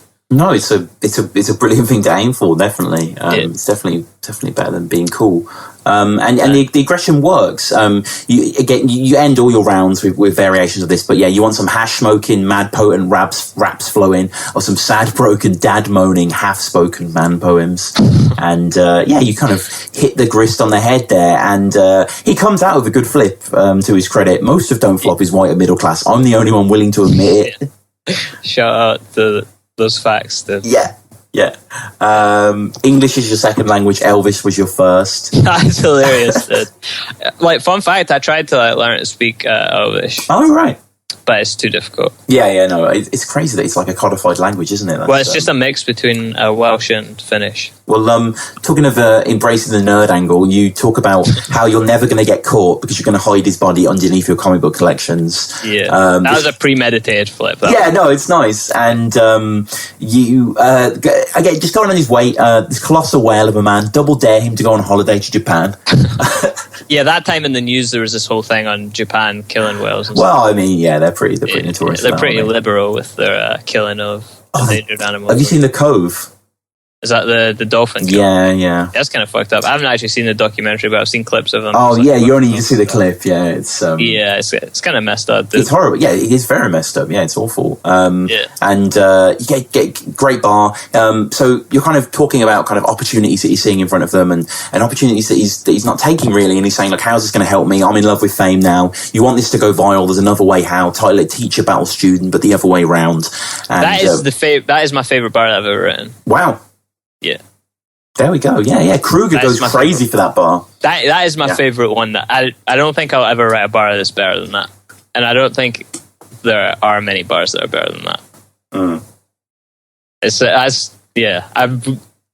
I was really, really proud of that bar. I really like that one. And I think it's the best one I've ever done. Yeah. I don't like talk about myself like brag very much. No. But I think that bar is just like a lot of things. Like there's a lot of different techniques and writing techniques going on in that bar, and it just, as well as it being like super like technical, it just sort of it wraps everything up. It wraps like the whole angle up, like, and puts a bow on it type thing. You know what I mean? Like it just puts a bow on it like really well, I think. And the whole like teacher versus student thing. Like it's almost like the technique's almost taken from stand-up comedy, where you take someone down one path and then like switch it on them. Right. Like, and yeah, it was just super relevant to everything. It was like set up really nice by all the bars before it, and like every line like before the setup is almost like a reference to another angle that's been used in the battle, and then the punchline itself just like wraps all those angles up into one perfect thing, and also sort of bigs myself up. It's just like, yeah, when I wrote that, I was like, damn. And I've been chasing that ever since. So and Grist has been chasing Blizzard ever since. We've all got our peaks, dude. Yeah, exactly. And Grist's third is it's hard to watch, especially as a big fan of his. He struggles it out, and it's fair enough, as we said prior. He says himself, I've been out here 3 weeks doing a show. He just ends it by saying how tired he is, and you kind of, you seem very good and gracious, and you shake his hand, and you kind of, the people though are in a bit of disbelief. Like, you can imagine if you're just a fringe goer and you're there for the weekend with your girlfriend, you're like, oh yeah, it's Mark Grist, he was on that Blizzard battle. You'd be like, oh, he just kind of got tired and just didn't want to do it anymore. But it's an unlucky one, dude, but it is sad. Anyway, tiredness is a real thing. Like, oh no, for sure. I mean, like the caustic battle, I hadn't slept for like 2 days before that, and it ruined me, man. Like I could not, like that morning when I had only been up for like maybe 24 hours or whatever. Like I could do all my 3 rounds perfectly, and then like 8 hours later, I could barely remember my first 2, and my third was just like gone. So like that, like exhaustion plays like such a huge part on like your memory, especially like trying to remember things when you're like extremely sleep deprived is like very, very difficult. So that whole tiredness thing, like that's not like some bullshit or whatever. That guy had done like 30 shows, and then he had battled the night before, I think, probably had stayed out and got like little to no sleep, and then had to come and remember 3 full rounds that he had probably not written very far before because he was in the middle of like a huge run of shit. So yeah, like I don't hold it against him at all. No. Mark's legit. Yeah, Dead Poets Deathmatch I managed to catch last Fringe, him and Mixie, and Yeah, if you ever get a chance to see Dead Poets, they're fucking brilliant. They're both such good spoken word artists. But we'll wrap up your third, which is your favourite round of mine, the battle. You know what rhymes with I think he bodied Blizzard bad? Opinion of the middle class. Going on the battle that 2 million people have viewed, so it got a lot of views initially, then it kind of seemed to have boomed out. It wasn't a kind of slow incline. You know, so that's pretty crazy. And basically talk about kind of a poignant soul angle, the sort of thing you do so well, the thing that makes you kind of like think, yeah, why didn't you do that? Like, you know, what are you doing, you idiot? So basically talk about how kind of the huge exposure that Grist was gained. You're basically saying like, you know, get 2 million views, drop 1 CD. Well, that's that opportunity wasted. And Mixie, you actually, I appreciate you couldn't have seen him, but he behind you, he kind of mouths, it was 2 CDs. So, you know, there's a little Easter egg there. This Operation Pointless if you don't give a fuck if you're castrated. Kind of, you know, sort of PG wordplay there, but not bad. You know, I want you to get a PG, by the way. That would be a dream. Like, would you accept like that they're willing to take you over there? Like, you know, I don't know if I really want to do it, dude. Like, I mean, the thing about battling and that is like it's cool or whatever, but I want to get like paid to do it. Yeah. And like, there's no way that Smack's gonna pay me money to battle, so it's almost just like I'm not gonna battle for free just because it's URL. No, fair enough. They're not gonna pay me, so it's just like. Right. I should say thank you actually, because in a weird bit of serendipity, I remember when I first got into Battle Rap, I think I followed you on Twitter on your old handle, 2 Wisdomy, was that right? 2 Wisdomy. That's my. Yeah, it's from another poker forum. Oh right, yeah, and I think you shared some link to some YouTube video, and it was like when I was just into Don't Flop, really kind of dipping my toe into international waters, and you shared a battle that just came out, a battle that I think is a classic, Big T versus Sue Surf. And I was just like, fuck, it was mind expanding. I thought it was so fucking good. It was great battle. Yeah, it was a great battle. You know, that was just so good to watch. Just one last thing in this battle. You title Kruger as the best in the league. Is that still your opinion? I mean, you still see him as that? Yeah, he's the best. He is, isn't he? Yeah, I think so. Kind of annoying, isn't it? Yeah, it's just kind of effortless and just kind of. I urge everyone to go on his YouTube channel Kruger7 and just watch the videos that he's made over the years. It's a brilliant archive, and there's one especially where he just like freestyles raps about Rayman over footage of the PlayStation 1 game, but he does it to the original beats of the game, and the best. It's so creative. Like, it's just, he is like the best in the UK. Like, it's not even particularly close, I don't think. He's not even prolific. Is the thing. He's just kind of like. It speaks for itself, his content. Like, yeah, exactly, dude. He's like the king of. Why didn't I think of that? Yeah. That's the best. Yeah, that's how you describe Kruger. Like, everything he says seems like it already should have been said, but it hasn't. You had a spelling error. Like, it's just unbelievable. You're DK. You're the only funny in the way. Like when someone thinks they're funny and it's funny that they ain't. Yeah. Ridiculous. But you're going back then. You're going back to I believe that's the first battle uploaded on the Don't Flop channel, not Urchu, but the first. Nah, the first battle uploaded on the Don't Flop channel was O'Shea versus some kid in a train station. Yeah, I think you're right. Yeah, no, I think you're right. It's definitely the first Kruger one. Then it's a very, very early one. But we'll go ahead on to we're going ahead quite a bit as well forward in time here, and we're going over such classics as Most Prob and Old English and all these fantastic clashes. And I would urge anyone, the thing about this podcast is that with someone like Soul comes along, we can't pick 6 battles and really do justice to his career in any way. Like, it was great with Shocks and Crafty. We could really kind of take our time picking through, but here we're going to have to be selective. So I would say if you do want to hear the Most Prob and Old English discussions, check out the earlier episodes with those guys. They were really great to have on. But here you are again in King of the Dark. Let's give a brief timeline to the contributions Menace has given. 2011, Organic goes to the Western contingent. 2012, Organic gives Sketch the division. 2013, Organic regrets his decision.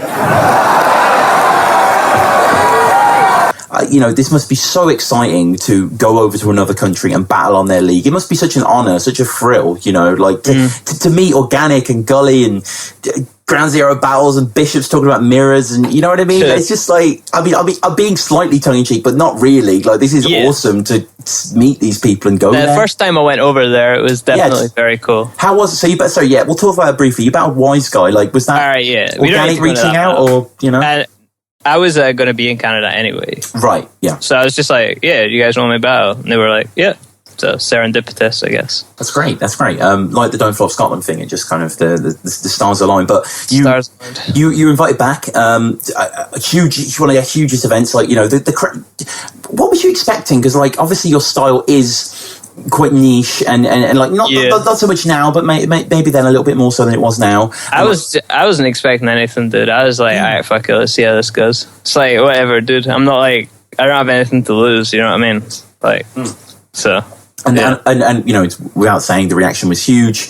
You know, people loved you over there, and it's so great to see you getting so much love over there. Like, it's a brilliant crossover moment. I can't really think, I mean, we're going to say Shotty, but he's not active anymore, but someone who's kind of originating in Don't Flop and gets so much love over there and kind of people want to continually see. I mean, yeah, Shotty definitely more so than me. Like, it is actually weird how big Shotty is in Canada. Mm-hmm. Shotty is like legit, like celebrity. Like not like national coverage celebrity, but like pretty big, dude. He like can do he can like make money doing like shows of his music in Canada, like pretty good money. So damn, that's crazy. Yeah, he's huge in Canada. So I wouldn't put myself anywhere near like Shotty's. No, but in his absence. In his absence, yeah, I'm a pretty good replacement. Mm-hmm. No, for sure. And you know, as I say, you're back here. You're battling Sketch Menace, which I remember seeing this battle announced, and it was kind of my reaction to when Aaron Sketch Menace was out. So I was just like, I don't mind Sketch Menace. Like, the Enigma battle was okay. Did he battle Enigma, or was that? He did, yeah. Yeah. You mentioned that as well, yeah. And I don't know, you know, but we'll get onto that, because obviously you start off and you build on the fact that you got such a great reaction on the Wise Guy thing. You come back with the heavy bars. The first time, let the animal out, that's Trojan ploy. The second time, drag your prince face first along the road to Troy. This motherfucker's dead, ghost of Freud. Yeah, you know, your style here has that density to it. It has that real appeal to kind of the cerebral. Were you writing specifically for a different mentality with King of the Dot, or was it just what's on the paper is what's getting said? Yeah, I think pretty much just what's on the paper, dude. I mean, like, ultimately, like, this is one of those battles where I can see like a definite change, like in my style. Yeah, like, yeah. A couple of things changed. Like, one, I'm moving more towards the punchline every bar, because like one of the biggest criticisms of me like was that my setups were too long and I only had one punchline, and I think that's like a very like valid criticism of me early on and Don't Flop. And this is one of the battles, especially in the first round, where I feel like I start moving more towards having a punchline like in my setups.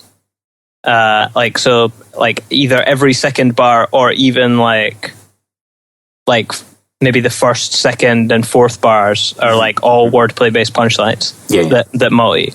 So like, yeah, this is one of those battles, especially in the first, that I see like quite a big move towards a sort of evolution, I guess. Like, yeah, completely. And it's just, we see that when you kind of talk about, obviously in any King of the Dot battle, like, we're going to get on to Bender after this, and this will be much more relevant in the Bender battle, but there's always going to be a slight kind of bubbling anti-Don't Flop sentiment, whether it's in jest or whether it's, you know, actual manifested in impersonations. But, you know, that comes on. So, like you're saying about your evolving style, it's such a good fusion of kind of the reality punches and then pushing more to the kind of the classic soul references. So you say, so this, like it hurts, I don't need a man to mentor me, move transcendentally, mocking Jay, I catch fire, Katniss Everdeen. So it's just that kind of, you know, those things just are interlocked. They're one and the same for soul, and they keep coming through. J.D. Salinger, Jamie Lannister, you know, my work inspires assassin, shout out Mark David Chapman, which I believe you described Grist as well. So it was interesting to see that kind of crop up throughout. And Sketch starts his first round how so many rounds will start in Battle Rap, as we mentioned before on the show, where they appeal to the league owner and just say, "You giving me this fucking guy? What the fuck? What is this shit? Organic? Got me feeling like I'll take anything. Man, I'm Nicolas Cage." That's pretty funny. Though. Yeah. Sketch says a line that I didn't understand. I was hoping you clear up. He says that you have the confidence of PH when he's rolling up to beast mode. Yeah, PH at that time. You know who PH? Of course, yeah. Yeah, he's battling in a league called Beast Mode in Canada. Yeah. So that's it. I mean, like, the funny thing is, like... it just gets a big reaction. I just kind of it's funny because it's like, it would be like someone saying... I'm trying try to think of an accurate, like a UK sort of a comparison, like, or an equivalent of the UK. It'd be like, you got the confidence of, I don't know, Danny Jack when he's rolling up to King of the Ronalds or something like that. Right. Okay. That doesn't roll off the tongue as well as PH Beast Mode. Like, they're both so similar. But like someone of like, obviously, like, shout out Danny Jack or whatever, but obviously PH's stature is like light years beyond like that. But I'm just saying, like, PH the idea is some, like, him, right? Like, yeah, like some at that Robert time Diaz. PH was more like he was like a middle tier battle rapper. Like, obviously his legacy is just like incredible, like back catalogue of music, like Orange Moon over Brooklyn, like incredible album, and his history in battle rap, yeah, of course. But at that time he was battling at a sort of like middle tier level, so it was like a sort of middle tier battle rapper going to a much smaller league, right. Like, so it's just like a funny image. Yeah. No, I get you. And he comes in with lots of nose pop culture references. Yeah. Trainspotting is obviously mentioned. Only time you hear a great ska, it's Doc Brown. So it's kind of, this is sketch, and it's not, quite to my taste, but it's a really fun battle between the two of you. Second round, I think I like your third more, but I think the second is maybe a little funnier. Talk about how he's battled overseas, but it's kind of a name gets offered and they'll snap them up, kind of thing. And then you do kind of something that you're really, really good at. Something that you mentioned against C Major as well, kind of like the false punch, kind of building yourself up as if you were someone, but then talking about someone else. So you basically kind of talk about the whole lame opponent you're traveling for, and you're like, trust me, Sketch Menace, I know exactly how you feel. Yeah, it's kind of like the inverse of that, though. So against Old English or whatever, where I did the set, like where I'm talking about myself. That's and then I'm making it out like I'm talking about him, but actually I'm talking about myself. Like, so it's a self. It's like this in both of us. It's like almost like the opposite of that against Sketch. Right. Yeah. So sorry, I kind of got muddled there, but that's what I was going for. Yeah. And again, you can go for these big, complex kind of ideas, but in 5 words, you get a haymaker, organic, Sketch Menace, fuck me. And that's it. and then with a little kind of nice, I'm top 5 in my country's top 5 out of us 3 coming in there. You just build this kind of nice kind of like accidental renaissance, kind of there's a triangle between the 3 of you on stage. You're all kind of in conference, and it's just like he's exactly kind of classic kind of John Lennon, Ringo ain't the best drummer in the band kind of idea. Sort of thing. Great quote that. Yeah, amazing quote. And amoebas on the Atlantic Ocean bedding become mammals known as sentient in different environments because they adapted to those they were set in. And you stop with the chain of evolution without natural selection sort of thing. But I thought that setup was fantastic. Do you actually like that setup? Yeah, I do actually. I've never I liked it when I wrote it and when I rapped it, and then when I watched it back, it felt like so contrived to me. Like, it's such a weird, like... That's why I like it. I feel like it's like a callback to when I was like shit, like almost like a regress Weedy? when I was writing that scheme. I kind of feel like a lot of the multis, like mammals known as sentient, like even like say a mammal is sentient, like yes, makes sense, but it's like so like contrived, like now like I strive to have my setup sound like as natural as possible. So like when Raptor said, hoping this is over quick, that just sounds like a sentence that you would say. So like that's what I strive for now, just very natural sounding things. Whereas like in those battles, well, that's kind of like a standout one that I really don't like, that whole scheme. The punchlines are okay, the setup is just like so contrived, and definitely like my older battles are chocked full of shit like that, where it's just like needlessly contrived, sort of boring setup. Ravenous flames. Yeah. So circa fucking Ravenous flames. So, and then Sketch, comes with a kind of, his angle here is sort of satisfying on a certain level, but then when you kind of think about it, it's just kind of, if you know who you are, then it's not that convincing, because obviously the Soul goes in, Sketch goes in basically saying that every book reference you've made have been made into movies. You know, and he's like, he wants us to believe that he picks up a novel and reads, and you're like, I do, and like, it's quite clear that you do just by watching your back catalog. But I guess in the heat of the moment, it punches, and you know, Soul battles are okay, but the books are better. It's kind of like, that's hilarious. Yeah, I really like that. I like the angle as well. Like, it is a good angle. Not all of the references are, and like, I mean, I definitely have read Game of Thrones. So. Yeah, no, I mean, shout out to that. you've got to make that balance, haven't you? Like, I've battled like briefly a few times, and I once mentioned Dan Carlin, the history podcaster, and I was like, why am I mentioning this guy? Like, what's the point? Like, it is just for my own smug. Well, yeah, exactly, dude. I mean, ultimately, you're the one that's got to write it, right? And unless you're actually trying to be a fucking superstar battle rapper, why would you write anything that you don't enjoy writing? Yeah. I'm not trying to be a fucking superstar battle rapper, and I just enjoy it. Like, because ultimately, I get paid decent, but not, like, well enough for me to, like, to fucking sit for 3 weeks and write some shit that I hate writing because I think a bunch of people like it or whatever. I need to get way more if I was writing that, but I actually like the stuff that I write about. And I think that's very important, and it adds, like, an air of authenticity to what it is that you're doing. So if you're writing, if you like Dan Carlin podcast, dude, that's your thing, dude, keep on keeping on, man, because someone else out there thinks Dan Carlin is fucking sick. Yeah. And eventually, and you know what, this even sicker, dude, if you keep at it long enough, people will come to you and be like, you know what, I didn't know who Dan Carlin was, but I watched one of your battles and I seen you reference them, and I went and checked them out, and now I'm a big fan. The amount of people that have come to me and been like, I checked out Death Note because of your bar about it, and it's fucking sick, so shout out that. And that is, like, the best feeling, dude. So my advice to you would be keep referencing Dan Carlin. Do every battle. Get a Dan Carlin based slogan, dude. Go all out, t-shirts, everything. I literally could, actually. That's all you, baby. That's a good shout.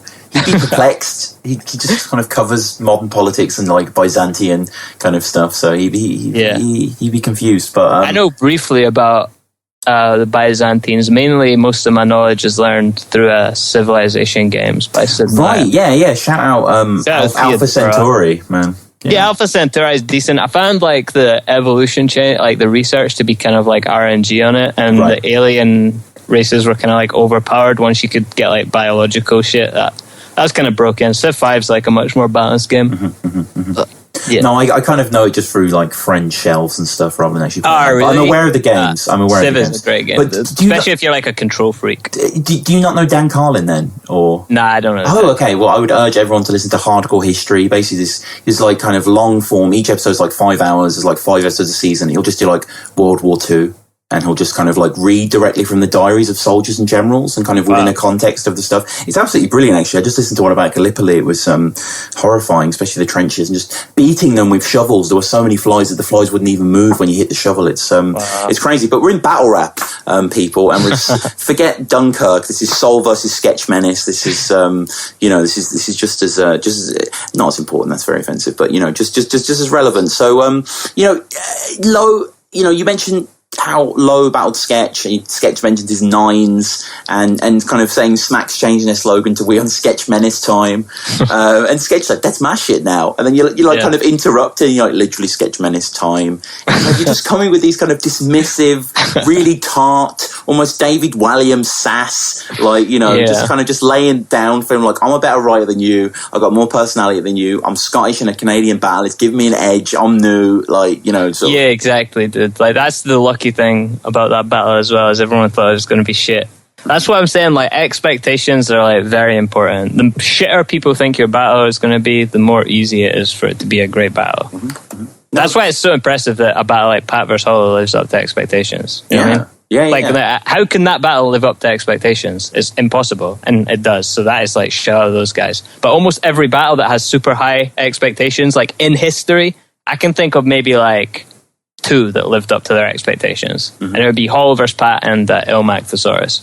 Yep. Those are the only 2 battles of all time, that high-profile battles that have lived up to the expectation that was set for them. Yeah, so it's very important to have a battle that people think is going to be shit if you actually want to get anywhere. No, I agree, and I think on a slightly more microcosm level, but just one of the most recent uploads, just to date this episode, was Copyright versus Tenshu, and that battle was unfortunately a bit of a disappointment, and that was highly hyped. Yeah, I think people were interested to see. Like, I enjoyed Tenshu's performance, like because it was a very like classic don't flop performance, and I think if we got anything else out of Tenshu, like I don't know what people expected, to be honest. No, like I mean, I got the Tenshu that like I wanted to see. You know what I mean? It was like old school Tenshu setup punch, very clean, like multi-syllabics, like just great, like classic don't flop shit. Yeah. And it's just I think maybe if he had someone that was a little bit more well versed, you know what I mean, in actual battle rap. Like I'm sure if you give Copyright like 3-4 battles, he would be like fine. But it's just like it's the problem I think with guys who are big in music or have music buzz from music coming into modern form of battling. Like it's not fair. It's like oh god no. It's like it's their first time battling in the modern format. Like the first time I battled in the modern format, that was with 2 years of like practicing on the internet, like uploading verses, like recording verses, battling in fucking webcam battles and chat rooms on fucking AOL, etc. Webcam battles? I didn't know they were a thing. Yeah, dude. Everything back in the day like, was popping on the internet, but it's just like, it's the only way you could battle. I had 2 years of practice. I came in and look what I did in my first battle. It was fucking shit. And we were expecting these guys to come from a music background with no real frame of reference for the modern format of battling and just smash it. It's just like unrealistic. On top of that, because they're already the main draw on the card because they've got a buzz, they have to battle someone who's like amazing. Yeah. So it's just like, it's fucking rigged, man. Like, how the fuck is he ever going to win? But, so yeah, obviously that was kind of a bummer, but I'm sure like if you give him 3 or 4 battles, you'll be able to compete. Like, it's just unfortunate. They've all been kind of bad, haven't they, really? Even Joe Budden. Like, I was recently watching Jay Black's review of Joe Budden and saying it was all right. I was like, it was awful. What are you talking about? I think he had like some pretty good moments, but a lot of it is like... You can't mic drop. Yeah, I mean, obviously, like if you're looking at it as an overall performance, it wasn't very good, but I definitely think Joe Budden had some like flashes that you could see like potential. Yeah, there was stuff. There. I mean, obviously Hollow killed him, but Hollow's like arguably the best in the world. Like for me, he's like number 2 in the world. Right. So like, and Joe Budden's like a guy that makes yourself music. as number 1 or no? Who's number 1? I didn't think so. Nah, probably Pat. Like, oh, word. Okay. I mean, I think Pat beat him. So. And they were my top 2 going into that battle. So to say that I don't think Pat's number 1 after I think Pat beat him, like it's a very debatable battle. But just in my opinion, Hall won the first one, the 1-rounder in England. And Pat won the second one. But it's what it is. They're both like neck and neck. But yeah, like I say, you're given like some guy that makes music, like arguably the best battle rapper in the world right now, and a strong case for like best of all time. So it's just like. It's ridiculous. No, yeah, I agree. It doesn't make any sense. And we'll just wrap up the final round. You come with a great Jack Nicholson scheme in the third. He's never stepped on a crack. That's as good as it gets because the ratchet will put him to sleep like One Flew Over the Cuckoo's Nest. Who I believe the actress, she did win the Oscar. I believe Nurse Ratched. Yeah, Nurse Ratched. Great movie. Amazing film. Yeah, amazing film. And an amazing TV show that you referenced, which is one of my all-time favourite... Well, actually, no, it's my favourite TV show ever. His fam stay in the dark like his last name is Sabatka. The Wire.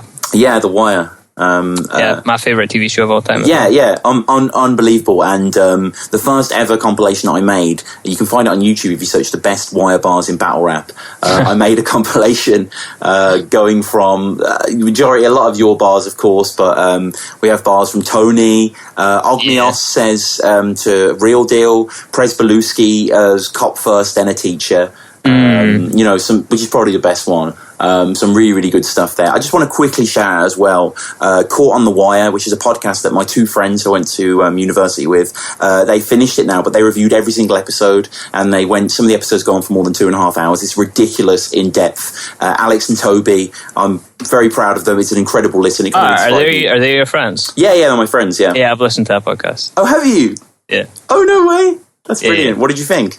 Yeah, it was really good. Oh, good, man. Like, I wasn't giving it like it was more like I don't really listen to podcasts like sit down and stare at the screen. It's like background shit, but yeah, I really enjoyed it. Oh, excellent, man. Yeah, no, I've literally known those guys for years now. Yeah, I've seen it on r/The Wire. Yeah. Yeah, they posted it there or something. And I've seen it. It's got it off there. No, it's brilliant, and it's fantastic. Like, throughout the show, they had loads of emails from people in Baltimore who'd worked on the show, whatever, just kind of getting in contact, and they started all these new inquiries and stuff. And it's a great listen. So yeah, anyway, please listen to Caught on the Wire. It's a really good Soul endorsed, Soul endorsed podcast. And yeah, this battle was a fantastic battle that received really well from. But obviously, kind of in between all this, we're going to get onto the Bender battle next. There was a bit of kind of, how can we tell a bit of a commotion, as we say, like that happened at 4th birthday. I mean, do you want to just talk us through quickly the whole Jefferson thing before we get onto the Bender battle? Yeah, sure. Yeah. I mean, basically, Caustic exposed Jeff as extramarital. That's a word, right? Yeah. Engagements, and I got on stage to see Jeff, and I said something to Costa because past him, and then he said something to me, and then I said whatever, man, or said some other shit. Like, I can't even remember what the conversation was so long ago. And as I went to push past him, he like pushed me really hard, like almost off the raised pit or whatever. So after he pushed me, I punched him, and then a bouncer grabbed me from behind. I was ejected from the venue. Oh, wow. Where I waited for 5 minutes outside, but Caustic was not. He was probably like being held back by her, from what I've been told. Oh, wow. But I waited for a while, and then the bouncer came out, the big fuck off one. So the big dog guy. Yeah, he came out, and I was under the impression he was looking for me, and I wasn't really looking to be. No, he was terrifying. Nah, not even that, dude. I just didn't want to get fucking held, and then the police come and shit. So I just dipped up. But that's what happened. No, I got pushed, and then I punched the guy in the face. Yeah, there we go. And that's it. You came back. Yeah, that is it. That's literally it. No, that is it. And you came back as well against Mr. 13, I believe, at the original Verdict.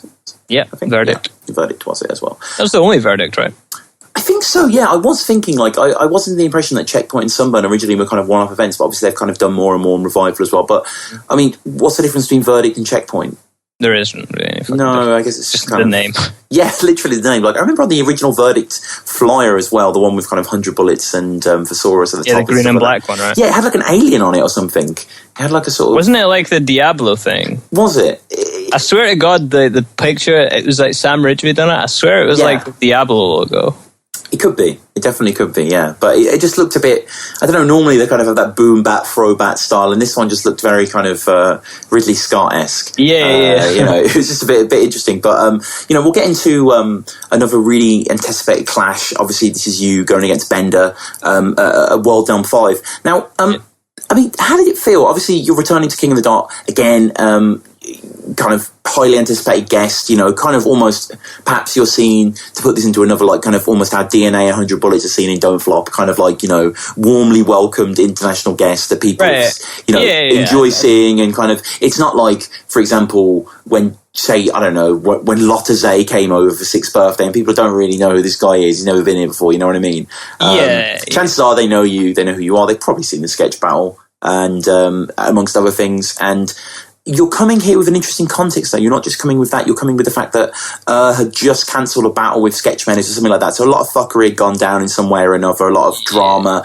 You were wading into suddenly quite anti-Don't Flop waters. Was there an atmosphere towards you or anyone else? Not towards me. Like, I want to shout out, like, Organic for that, actually. Yeah. Organic is he seems such a level-headed, like, smart guy. He is very much both of those things. Yeah. Him and Liam are two very similar people. They're extremely level-headed. They're not caught up in anything. Like, they're just very, there's people who are much less famous than Organic that act a lot more famous than Organic. Yeah. He's a very humble dude, and also a very nice guy, because I was out in Canada for a while there, and for like 2 months, I think, after that battle. And he hooked me up with boxing tickets and Seen him a couple of times when I was out there. Oh. Very nice guy. So that sounds great. What a good guy. Very nice dude. But he made sure that there wasn't any like anti don't flop shit that was directed towards me. Like no one came up to me and was like, "Yo, there's a fuck boy. You from Don't Flop? Fuck you." I didn't hear any of that. No, I didn't think that. Like there was there was an anti-R atmosphere. Yeah. But even Disaster like never said anything to me that was like aggressive. Like, I was like, he was cool, man. Like it was cool for me and Shotty out there. Like no one said shit to us, and Def Shotty, as well. of course. Like, but Def as well. Like no one said shit to Def about it. Like they were cool about it. They were just like not happy with R, and no, it's what it is. Like it's got nothing to do with me, but like I didn't feel like I felt it more for the Sketch Menace battle. Honestly, I felt the vibe more in the venue, and I wasn't at that venue for very long. Like I just did my battle and then bounced. But fair. I felt more. There was more of a fuck don't flop vibe for that, whereas World Dawn 5 was more just like a fuck R vibe than fuck don't flop, which is unfortunate. Yeah, it is unfortunate, but it seems to be kind of Organic seems to be always bigging them up and kind of sort of willing. Didn't he big them up in the Pat Hollow battle as well? I believe he did. Yeah, I believe he did. I don't think it's as deep as everyone thinks it is. No, which is a very gracious thing to do. But like you say, it isn't. It really isn't. And Organic titles you and Bender as, possibly two of the best writers in battle rap in his intro. I mean, Bender, obviously he's similar to Pesci, and obviously they are always associated, both being King of the Dot alumni and often teammates as well. Both of them seem to put their foot on the pedal to a slight degree. They aren't quite at their form they were. Like, how do you feel going into this clash? Was he a sleeping giant to you? Did you feel I can take Bender now? He's not in his arcane form, or? I mean, like, I go into every battle thinking I can win. Yeah. Like, I'm like, I don't. It's such like a weird like dichotomy like in my head. Like I don't really care like about the larger scope of battle rap. Like I don't care about being known. Like I don't even know if I've posted my title match yet. I think I posted it on Twitter, but I don't know on Facebook. I'm not sure. But I don't really care about like views or fame. I like the money's nice, but like and all the other shit like being known. Like that means like nothing to me. Okay. Like the only two things I care about in battle rap are money and winning. I love winning. Like winning is one of my favorite things like to do. Like I'm just a super competitive person and like always have been. So I never go into like any form of competition thinking like, oh, this guy is gonna fight. Like I know I said that Hall and Pat are like better than me. Like yeah, they probably are. But like if I was scheduled a battle against Hall or Pat, I would be like, I can beat this guy. Well, no, I believe you. It's funny you mentioned that. I was just reading the comments of you versus Raptor, and someone literally said in the comments, if Sol was in this form, he would have beat Hollow. I don't necessarily. I think I would need to be better than that to beat Hollow. But like either way, I love hearing this, man. This is great to hear you say. Yeah, I just really like winning. So like I'll do whatever to win. And you versus Danny Myers, is that going down? That seems some. I don't know, dude. Like, yeah, if they pay me for it, like, I don't really have any desire to battle Danny Myers like over anyone else. But there isn't really anyone that I have any desire to battle, to be honest. Like, there's no one that I'm like, oh man, I need to kill that guy or whatever. Even Raptor and Caustic, I didn't even have any desire to battle or C Major. Like I didn't really want to battle C Major. The last person I remember asking to battle was Matter, actually. Wow. Like, I've not asked to battle anyone. And sorry, 24/7. Yeah. But other than that, dude, like, I don't. It's more just competition for me. So if Danny Myers is who they want me to battle, then yeah. But I think I'm better than Danny Myers. Like, you are. I am a big Danny Myers fan, which has caused some consternation. Yeah, I think he's all right. I think he's a little bit overhyped, dude. Some of these bars are a little bit No, they are. Trust me. Like I'm not defending them. Like he can literally make a bar out of anything, which I find impressive. He did a bar about kind of coming on someone, but it was kind of all about Dan Brown's novels, and he kind of went through the Lost Symbol and Da Vinci Code and stuff like that, which I just kind of the ingenuity impressed me. And some of his stuff I do like. Pistol Whip Till the Stock Destroyed, Your Family Will Be in a Great Depression is the bar that I can think of against Chiller. And like he is a good writer in that sense. And part of me, I just like the fact that he roars during battles. I like the fact that he proper gives a fuck. Like I don't know. I assume you haven't listened to much of his interviews, but I listened to a few of them because he was meant to be on the podcast. He's eventually going to be a podcast. So I kind of had communication issues, but the notes are written, so it will happen. But I respect his drive. Like for him, it's very much he doesn't get paid for battles at all. Or this is what I've gathered from the interviews. He doesn't need to get paid, although he has 10 kids, which I don't really know how that works. But yeah, doesn't need to get paid or whatever like that. Makes his own money his own way, and just wants to be known as the best writer. Like that's all he's got his goal on. Yeah, and that's what he's doing. Like, he's killing all the writers now. But I just think, like, dude, it's not that serious, man. Like, I feel like he's, I don't know, maybe I'm too apathetic a person to get like that approach. The only thing I give a fuck about is like winning a competition once I'm in one, and like money. That's the only two things I care about from like battle rap. But Danny is. I seen like the post he made. Like someone linked me it about that. He said something like, "He's ignited a burning fire in me to kill." Or it was like, right. I'm gonna try and find it. Yeah. No, like who talks like that? That's not something a real person says, dude. That's I stay humble, spitting ravenous flames, but like in real life.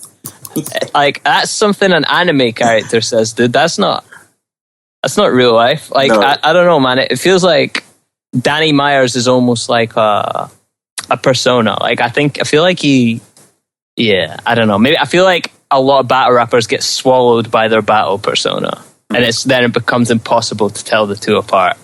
And I feel like he's maybe a little bit lost in the maze, dude. You know what I mean? No, I get you. So I don't know. I think just as a style clash as well, it's kind of mouth-watering. Like, it's just kind of like, what would you bring out of each other? And how would Danny be received on a Don't Flop stage? That makes me so They would love Danny. I think they would. I do think they would. He's so instantly, like, accessible. Oh, yeah. It's like, you know the punch is coming. It's like, boom, boom, boom, 3 bars. All right, here's the punchline. And he really has the energy. That's one thing I'll give him. His power, his voice projection is, like, incredible. And he's got really good performance, which Don't Flop really, that's what they want at their internationals. They don't give a fuck like how good your bars are if you're an international performer. They just want to see you perform. Because like why Arsenal gets a better reaction than Chilla and Don't Flop.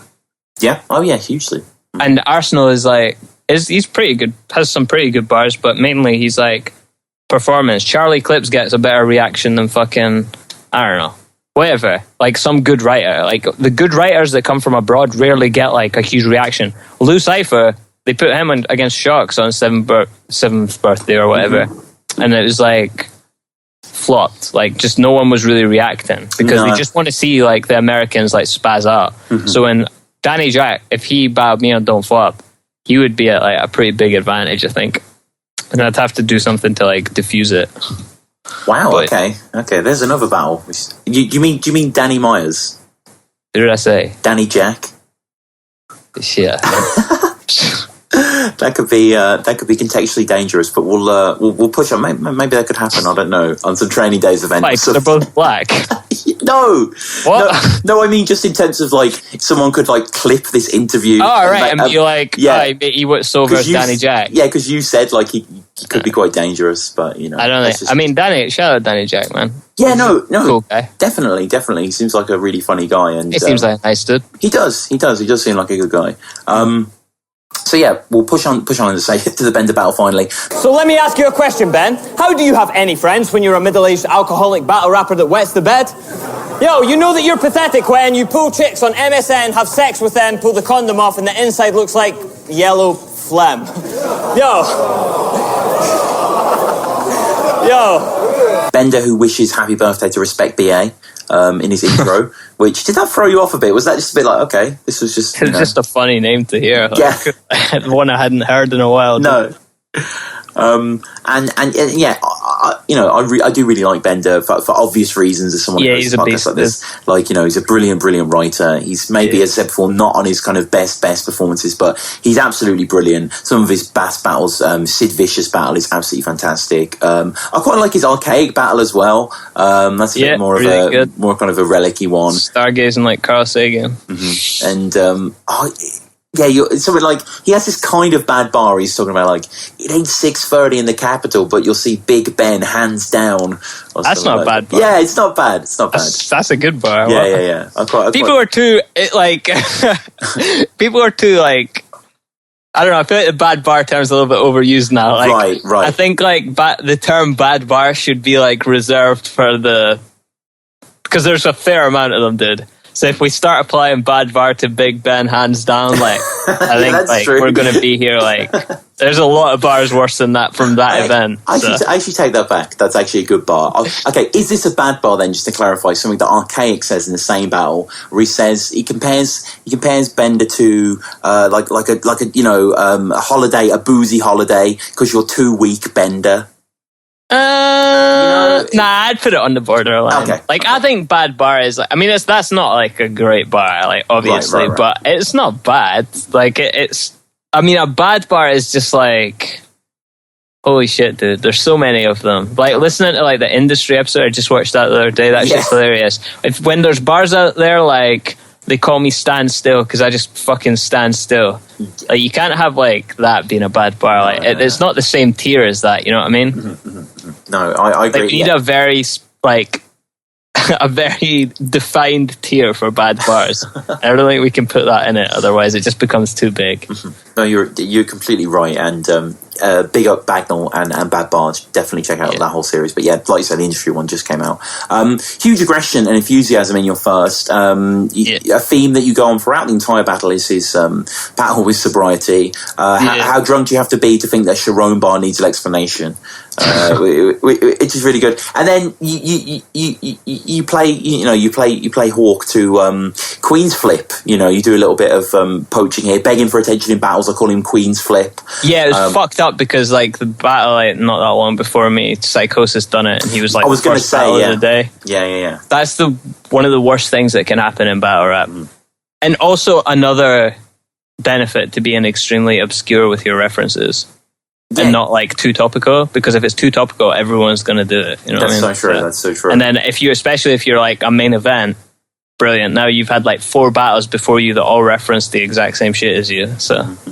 And you come a bit more obscure with the Dylan Roof stuff, which gets a little slept on. I felt they could have been worded a little better because you do have a really good punch, basically talking about how they were sort of praying with him. Either way, you're prey, as in kind of hunting for soul. Does that stop you? I mean, you had so many battles, you're so experienced now. But is there any times when something gets slept on, you'd be like, oh, you get a bit off kilter with it, or? Nah, I did think that was slept on. I thought that another thing that was slept on, I thought was the Confederate flag. Menace. No, the Menace to Society bar. Right, yeah. The one where he's like, they could say that Ben had got Elena pregnant because he lost his life in Drive-By Kane and Menace, because he battled Arcane and Menace, but the person who got Elena pregnant lost his life in a drive-by in Kane and Menace, or from Menace to Society. So it's like, I guess it's convoluted, but I just felt like it was like kind of slept on, and that one kind of got me as well, because I wrote that with the intention of people to react to Dylan Roof and then have another punchline after it. But the reaction to Dylan Roof wasn't as big as I thought it would be, and then the one after it just kind of flopped because I needed the Dylan Roof to just like completely pop and then just ride that momentum for people to be like, oh, it's another punchline, it's insane. But because it didn't pop, then it was just like the other punchline after it was just like, whatever. Like that wasn't even as good as what you said before, and we didn't react to that. So it's just like, I needed it to like pop from like a strategic standpoint. I had intended it to like the whole multi-chain, like Hitler's Youth and Dylan Roof is like pretty related, and then Christian Group as well. Like, so I felt like Hitler's Youth shit, whatever. Dylan Roof, I thought that was going to pop, and then Christian Group, the punchline is just like whatever, pray for soul, that the 100s, whatever. But it's like, I just thought if the third line popped, I could ride the wave of that with like another related multi, and it would just like carry off the momentum. But I never got the momentum going like in the first place. So. No, and the reaction in the comments seems to be of slight disappointment, and I think it's slightly founded. But top comment is Mr. Danny Myers, who I'm not sure if you're aware, but he comments on a lot of battles. He's kind of known for it, on like a lot of the top Don't Flop, King of the Dot, and especially URL, but other leagues as well. He battled a lot on A-Hat, and he's commenting on that. I only know this because I always read battle comments. I find them really kind of interesting. Obviously, and Danny's here, and his top comment saying, Bender's first round was insanity, but after that, neither of them displayed their full power, honestly, and I'm really disappointed in Soul for using the P in the bed angle for so long in the second, instead of just being lyrical. This battle was supposed to be serious. Oh my, what a fucking cornball, dude. What the fuck? You guy pissed the bed, dude. How is that? How am I not going to say that? Are we such fucking elitists that we can't laugh at someone pissed in the bed because it's not highbrow enough? Fucking adjust my glasses. What? It's rap battle, dude. Like, a guy pissed the bed. Of course I'm going to say pissed the bed. It's funny as fuck. How is someone pee in the bed not inherently funny? No, I agree. And just to fully quote Danny here, he concludes with, this battle was supposed to be super lyrical. I'm let down, but fuck it. They both will be back. Bender won this 2-1 though. Sigh. Sigh, ... Saying lyrical, dude. Don't ever say that, ever. He also said super lyrical. So. He said lyrical and then said super lyrical? Within 10 words of each other, yeah. This is what I'm saying, dude. This guy is an... Oh, man. I'm giving you angles, man. I can't lose to a YouTube commenter that says lyrical twice in the same comment. Your second round just needs to be about... Stuff it. The Bender comment. Like, yeah, you know man. What I mean? I might have to just read that. This battle might not happen now. I'm too disappointed in his YouTube comment. Sigh. Oh, man. So, on your second, as Danny, that's why I wanted to get to the comics. That's exactly how Danny introduces it. This grown-ass man in his sleep pissed himself. Blatter's out of control, president of FIFA. There's a few blank faces there in the crowd. Yeah. Kind of like if Danny Myers came to Don't Flop and dropped a Stephen Curry bar. Sure, It's that same kind of thing. Something that I hinted at earlier, you come with the horrible, reminds me slightly of maybe like a Roald Dahl, kind of like in the Roald Dahl books when children's do like concoctions of potions and just throw stuff together. You talk about him basically pulling off the condom, it being a colostomy bag. The inside looks like yellow phlegm. It's just like the imagery. It just cracks me up, man. I don't know. It's just so disgusting. That's kind of the stuff that makes me laugh the most. Just like stuff that is like so wildly inappropriate. Like my favorite comedians. I really like stand-up comedy, but my favorite comedians are like people who are just like. Not like wildly inappropriate, like I don't like Roy Chubby Brown or anything. That's just not funny, you know what I mean? But it's like racist. But my favorite comedians of all time, my favorite comedian of all time is Peter Cook. Right. And like Peter Cook and Dudley Moore, I think, are the best double act of all time, like by a landslide. And especially the characters they did, Derek and Clive, were just like some of the fucking easily the hardest I've ever laughed like in my life listening to that. So. And it's just that same sort of humor, that just wildly inappropriate, disgusting, like, fuck, like, but yeah, that shit's, and again, like, I write for myself, not for other people, so if something cracks me up, then I'll throw it in there, but. No, man, and I really, really like it, and it's great to see Organic just kind of laughing himself. And just, I think that's his sense of humor. Yeah. Like, because he used to be a horrorcore rapper, like, all his music was horrorcore, so it's just like...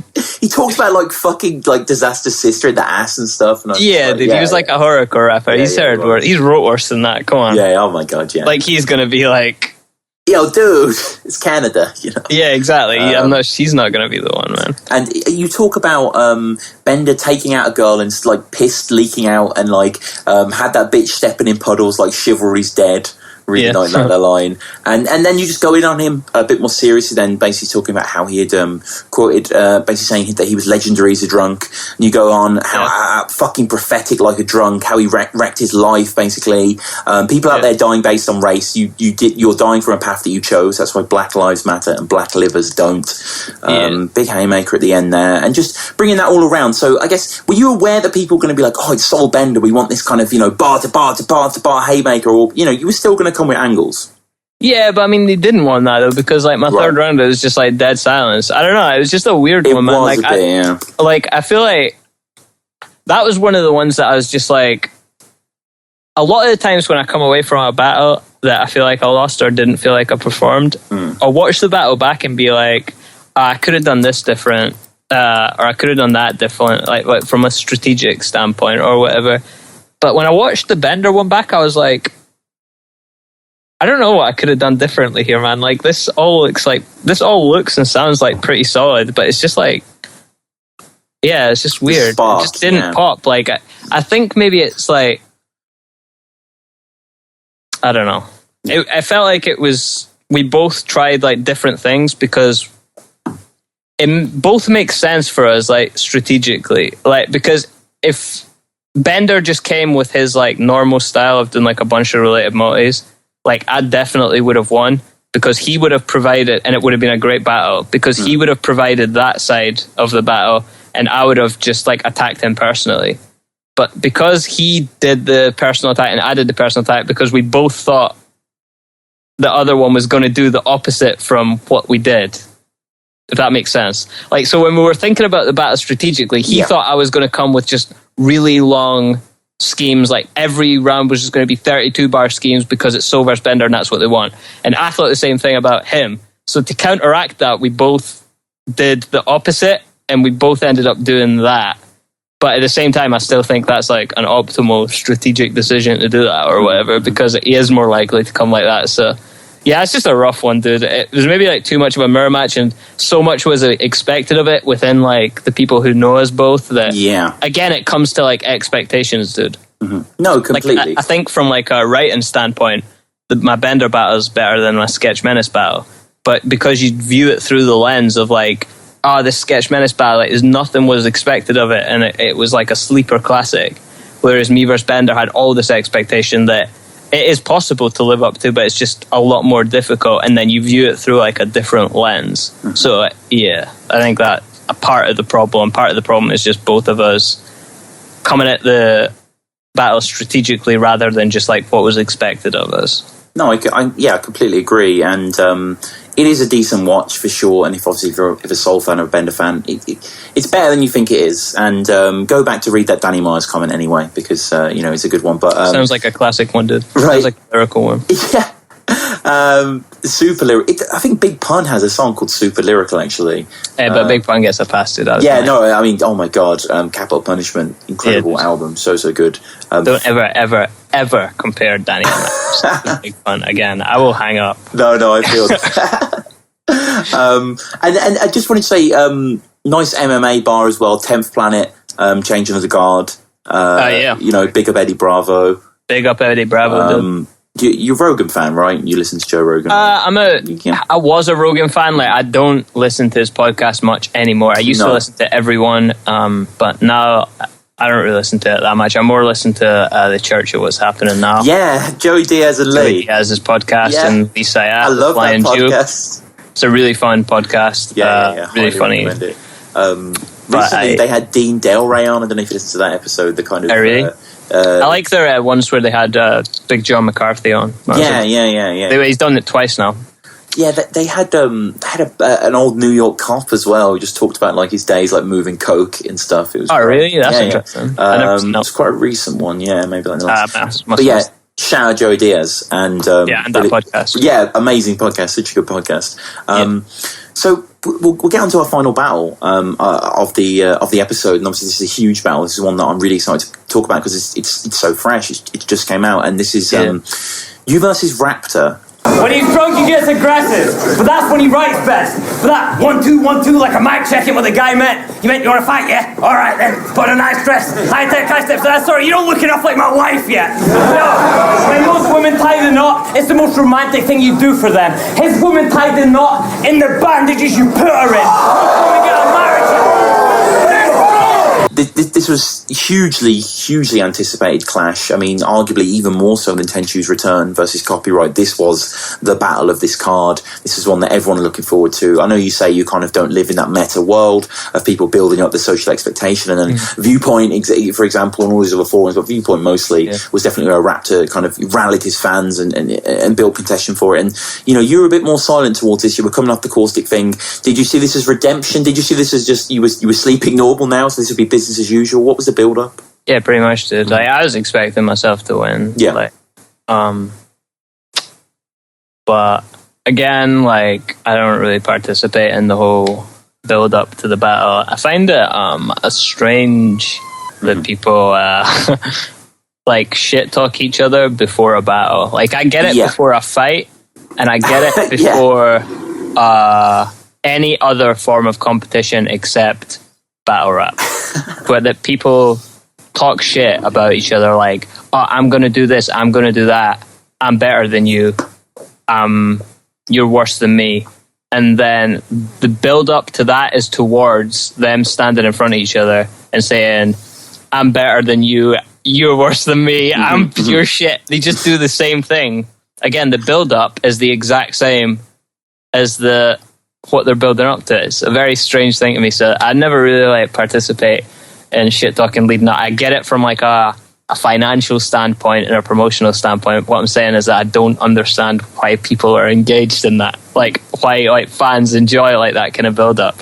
And it's not something I really enjoy. Like it's all fake. Like, all of it is fake. And I try and be as authentic as possible. No. Like, we're co-workers. We show up and shake each other's hand. Like, what the fuck? What kind of cornball would I be if I was like saying to Raptor, oh, you're a faggot, you're a bitch, you're what? And then showed up to the venue, shook his hand and said, I remember South Africa. You know what I mean? Like, that's just not who I am as a person. Yeah. So, yeah, actually, can we just briefly? Yeah, you went to South Africa. I completely forgot about that. That's huge as well. I mean, that is a great fun, dude. Even bigger than Canada. That is because that is the true exotic, isn't it? Canada is so similar in so many ways to here, but that was such a different journey. That was insane, dude. That is a real eye-opening experience. Very humbling. Yeah, I bet so. It puts everything into perspective, like how some people live over there. And just obviously, so yeah, you did have that kind of relationship with Raptor going back, or at least you'd known him before that. So you were aware for a while of this guy. Were you rating him? I think Raptor's really good. Yeah, I still think Raptor's really good. Oh, no. I think he's incredible. I think the Tony D battle, as we discussed in the Old English battle, solidified me as a fan for sure. Yeah, but even before that, like, I was lucky enough to live in Manchester when Words of Weapons were still going, and I went to quite a few of the events. And one of the battles that I caught was not one of his most popular ones, but when he battled this guy called Jackass, who's a really, really good MC from Words of Weapons as well. And it was a fantastic battle. On that battle, Future battled FOS. Anyone knows that battle. It's a brilliant Words of Weapons battle as well. But I was like, fuck, this guy, just the confidence on the beat was fantastic. And, like, you know, he had genuine bars, which was quite rare to encounter in Words of Weapons. And then he comes to Don't Flop. Young Guns Fusion tryout was okay. The Gem battle was absolutely brilliant. And then, just goes at the rungs, really. So you were just, obviously he was worthy in your eyes, but were you thinking, oh, maybe I thought it'd be Quill, or was it just you're the champion, Don't Flop picks for you? That's kind of one of the bonuses. Don't Flop definitely does pick for me. Yeah. Like, I don't get like a say in it. Yeah. But I was under the impression it would be Raptor. Like, I think Raptor deserved it. Oh, like, yeah. 100%. But I think even if Gemini and Quill wanted it, it still should have been Raptor. Yeah. Like, I know that everyone, it's sort of revisionist now because the battles happened, so everyone's going to say it should have been Quill or Gem because what happened. But, like, if you don't look at it through the lens of the past, you look at what Raptor did. Like, I know in the battle, like, I belittle his accomplishment, but I have to do that. I have to make him seem unworthy, so to speak. Like, that's the point of the battle. Yeah. But, like, realistically, the guy had a 3-2 split decision with Tony that, like, he could make a very strong case that Raptor won that battle. Like, very strong. You could make a strong case that Tony won the battle as well. I'm just saying it's extremely close. And Tony is, like, undefeated. The only battles he lost were Real Deal and M, and it's because he choked in them both. Yep. Like, and Raptor, in a battle that Tony didn't choke in, might have won. Like, nothing Gemini or Quill has done has been, like, anywhere close to that. Because, honestly, like, Tony won his title matches, like, fairly cleanly, right? Like he had like 1 vote against, 2 votes against him across all 4 of his title matches or something. Wow, ridiculous. So it's just like for Raptor to get, shout out Raptor, man. He definitely deserved his shot, and I never thought for 1 second, and still don't think that it should have been Quill or Gemini. No, and I cannot wait for Raptor versus Shocks the Rebel coming out soon. The Revel. Shocks the Rebel. What a not a Revel in ages, dude. I want to get some Revels. No. The problem with Revels is when you buy Revels, you're effectively only buying like 80% of Revels. Mm-hmm. You know what I mean? That's all that was the problem I've had with it. It's like an inefficient chocolate purchase. Yeah, and it's weird. Like after more than 2 decades now of trying to enjoy the orange and coffee ones, my taste buds just won't. I like the orange. They won't budge. Yeah. I love the orange ones. The orange ones are my favorite ones, but the coffee ones, like literally no one I know likes them. So, and most people only like 3 out of them. So it's like, well, you buy it. It's just such an inefficient. There is. Like, it's so much easier to get more for your money than Revels. But yeah, I kind of fancy a Revel now. Do you remember an orange one? Yeah. Do you remember the advert where it was like a kind of backroom Japanese like Russian roulette parlor? Yeah, and they're advertising like, and they're eating the coffee one. They're like, no. It's like, why are you adadvertising your own chocolate as shit, bro? Like that's. I love that though. No, that was just the embrace of identity of the brand. It just, I mean, some kind of weird Russian roulette on the confectionery world. It was proper like the end of the Deer Hunter, like man, the bandana. Yeah, that's a good movie, dude. Amazing film. Yeah. So Raptor with his first, I mean, one of the things that was so brilliant about this event that Don't Flop has started doing, which is a genius move, is they've started live streaming their first rounds. So anyone that's not a member of Viewpoint probably wouldn't be aware, but basically, what they do is exactly that. So every battle of that day, including Soul versus Raptor, I remember Frankie Fraser versus Jay Short came on quite early. It was just so cool to see the first 2 rounds. Then you just got a taste for the flavour of it. Really good on their move. So we had seen this round before, and I remember seeing this round just after the battle had occurred, and thinking, oh God, Raptor's here. Like, Raptor's coming with some really, really good writing, which he does throughout. I should say that his writing is of a great quality, and there's no reason for that. But I just feel that the reason title matches matter, the reason the title matches keep happening, the reason they're actually a thing, is because most of the time, what it means is that both competitors are rising their writing level above what they've done before to fit the occasion, which is definitely what I think happened with you versus C, when you had that round where you kind of attacked the whole, Mark Grist Blizzard crop, and sort of like, you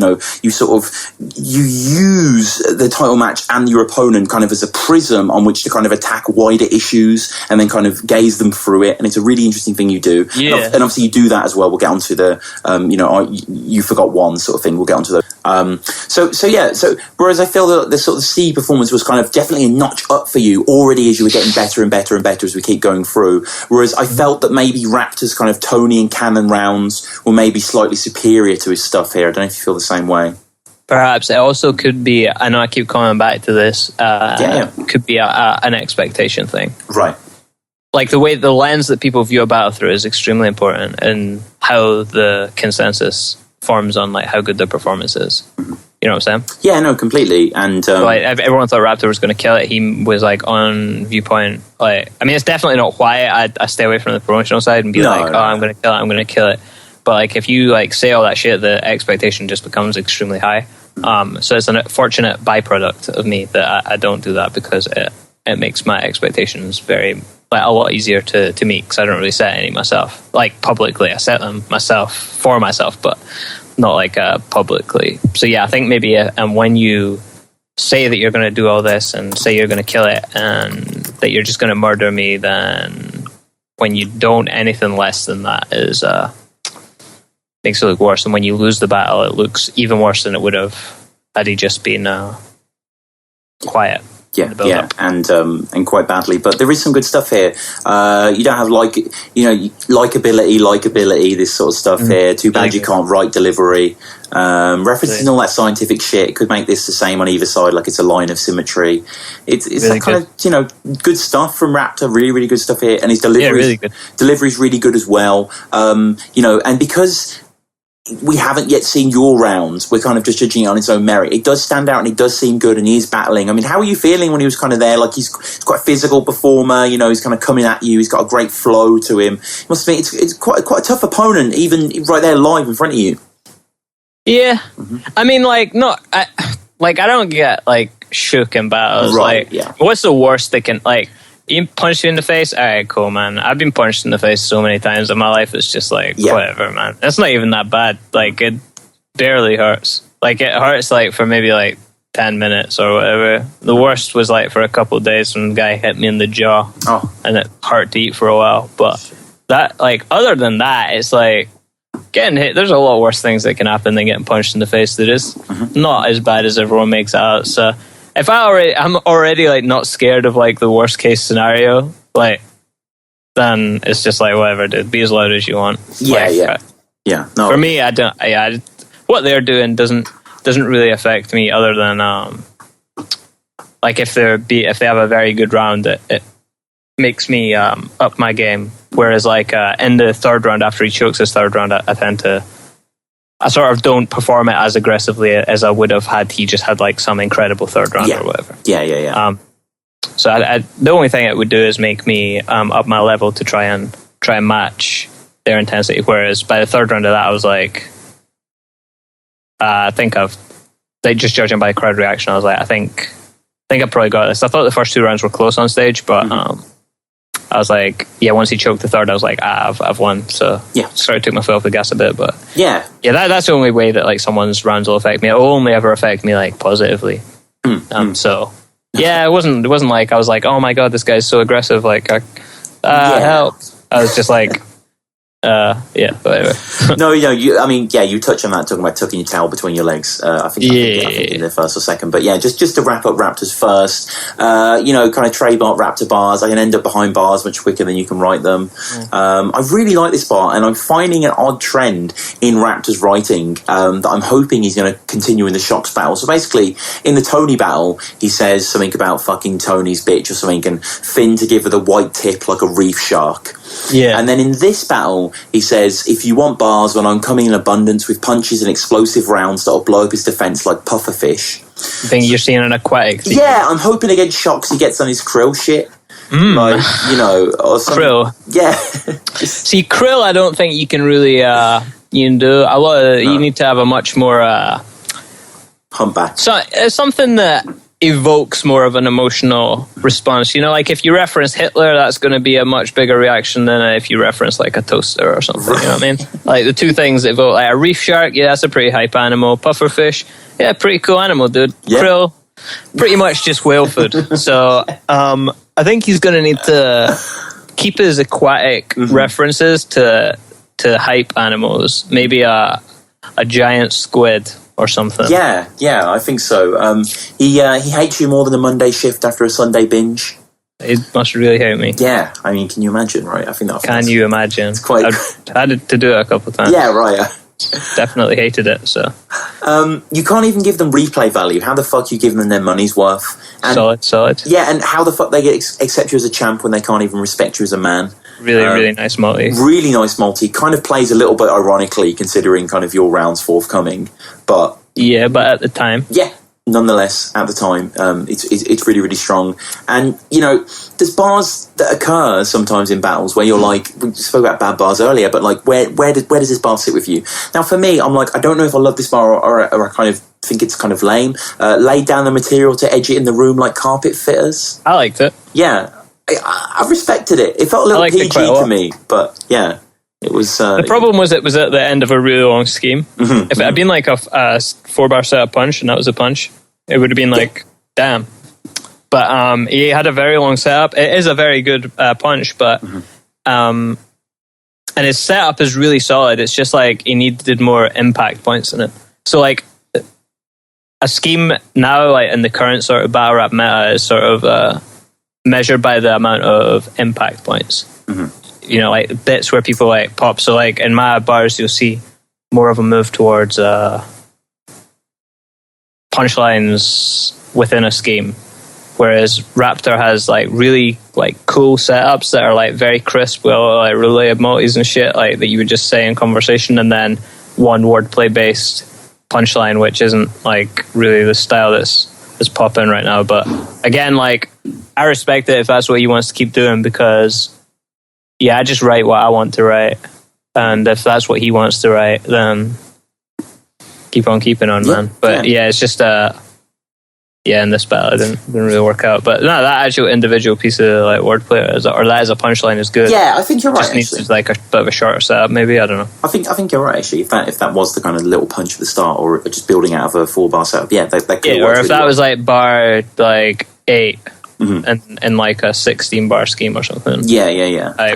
But because it was like bar 16 and a 16, it sort of And then we get kind of Raptor just kind of wraps it up talking about how he's starting a graveyard, but it's one that holds spirits. I don't know, do graveyards hold spirits, right? I guess they do.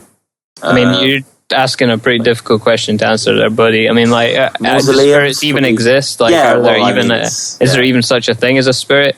Like, within the context of the bar, it's a great bar, like, graveyards are for bodies, but I can't put a soul in it, hold spirits, soul in it, like, really nice.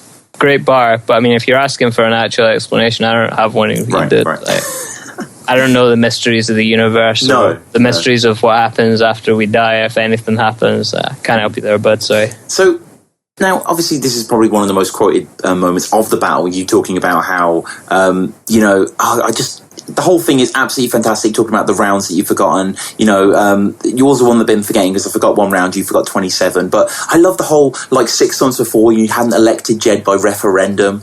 That's just a really nice detail here and there. This whole scheme is fantastic, and I really had that moment after I watched this, both on that live video and then eventually on the PPV. I was like, what was I thinking? Because initially coming up to this battle, I thought, this is going to be close. But I was like, if Soul's on this kind of form, And you pretty much allay all fears within your first section, and everyone's rocking with you from day dot. Like, there's no. Did it really feel like that? It always reminded me of seeing. I don't know if you watch Chiller versus Prep, where the crowd just are waiting for Chiller's first punch, and then they have the kind of the green light to just go with him. Pretty much did. I mean, like it again though. What you're referencing is expectation, right? Like your expectation is that I may not be as good, like maybe I've fallen off because of caustic.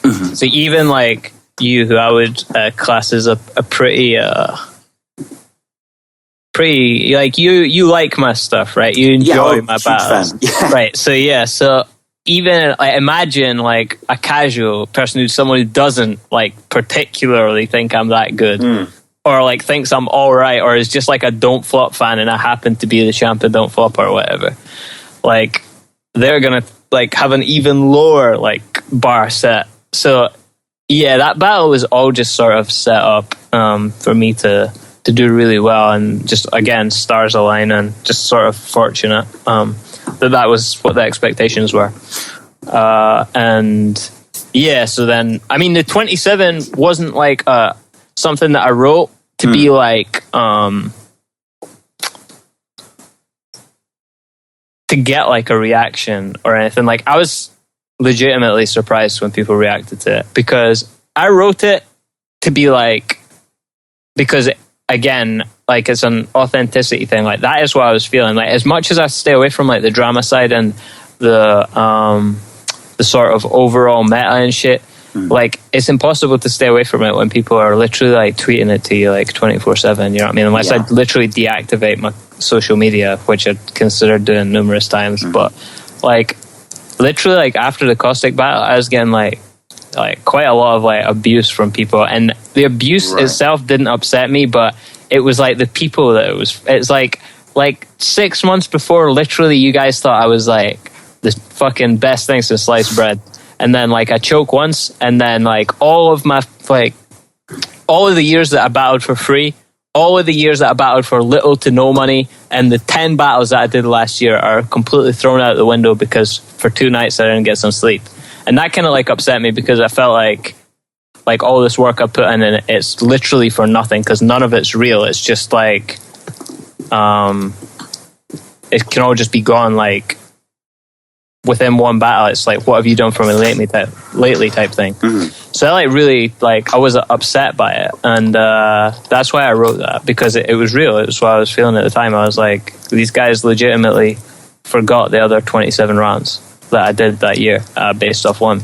And it's not like a wordplay punchline. It's just what I was feeling, and I guess it resonated. But it was very like amusing to me that the very same people who forgot the 27 rounds were the ones reacting to it. Like, I was laughing with Bamalam about it when we were watching the battle, and all the crowd was going nuts. We were laughing. It's like they're literally like, "Yeah, we are dickheads" or whatever. It's just like insane. You know what I mean? It's like, I honestly didn't expect anyone to react to it. I thought people were going to like boo it or something. Like, so when they like reacted, I was like, we're on easy street now, boys, because if you're reacting to that, then fuck. Like, I was pretty confident in the material that I had written like after that.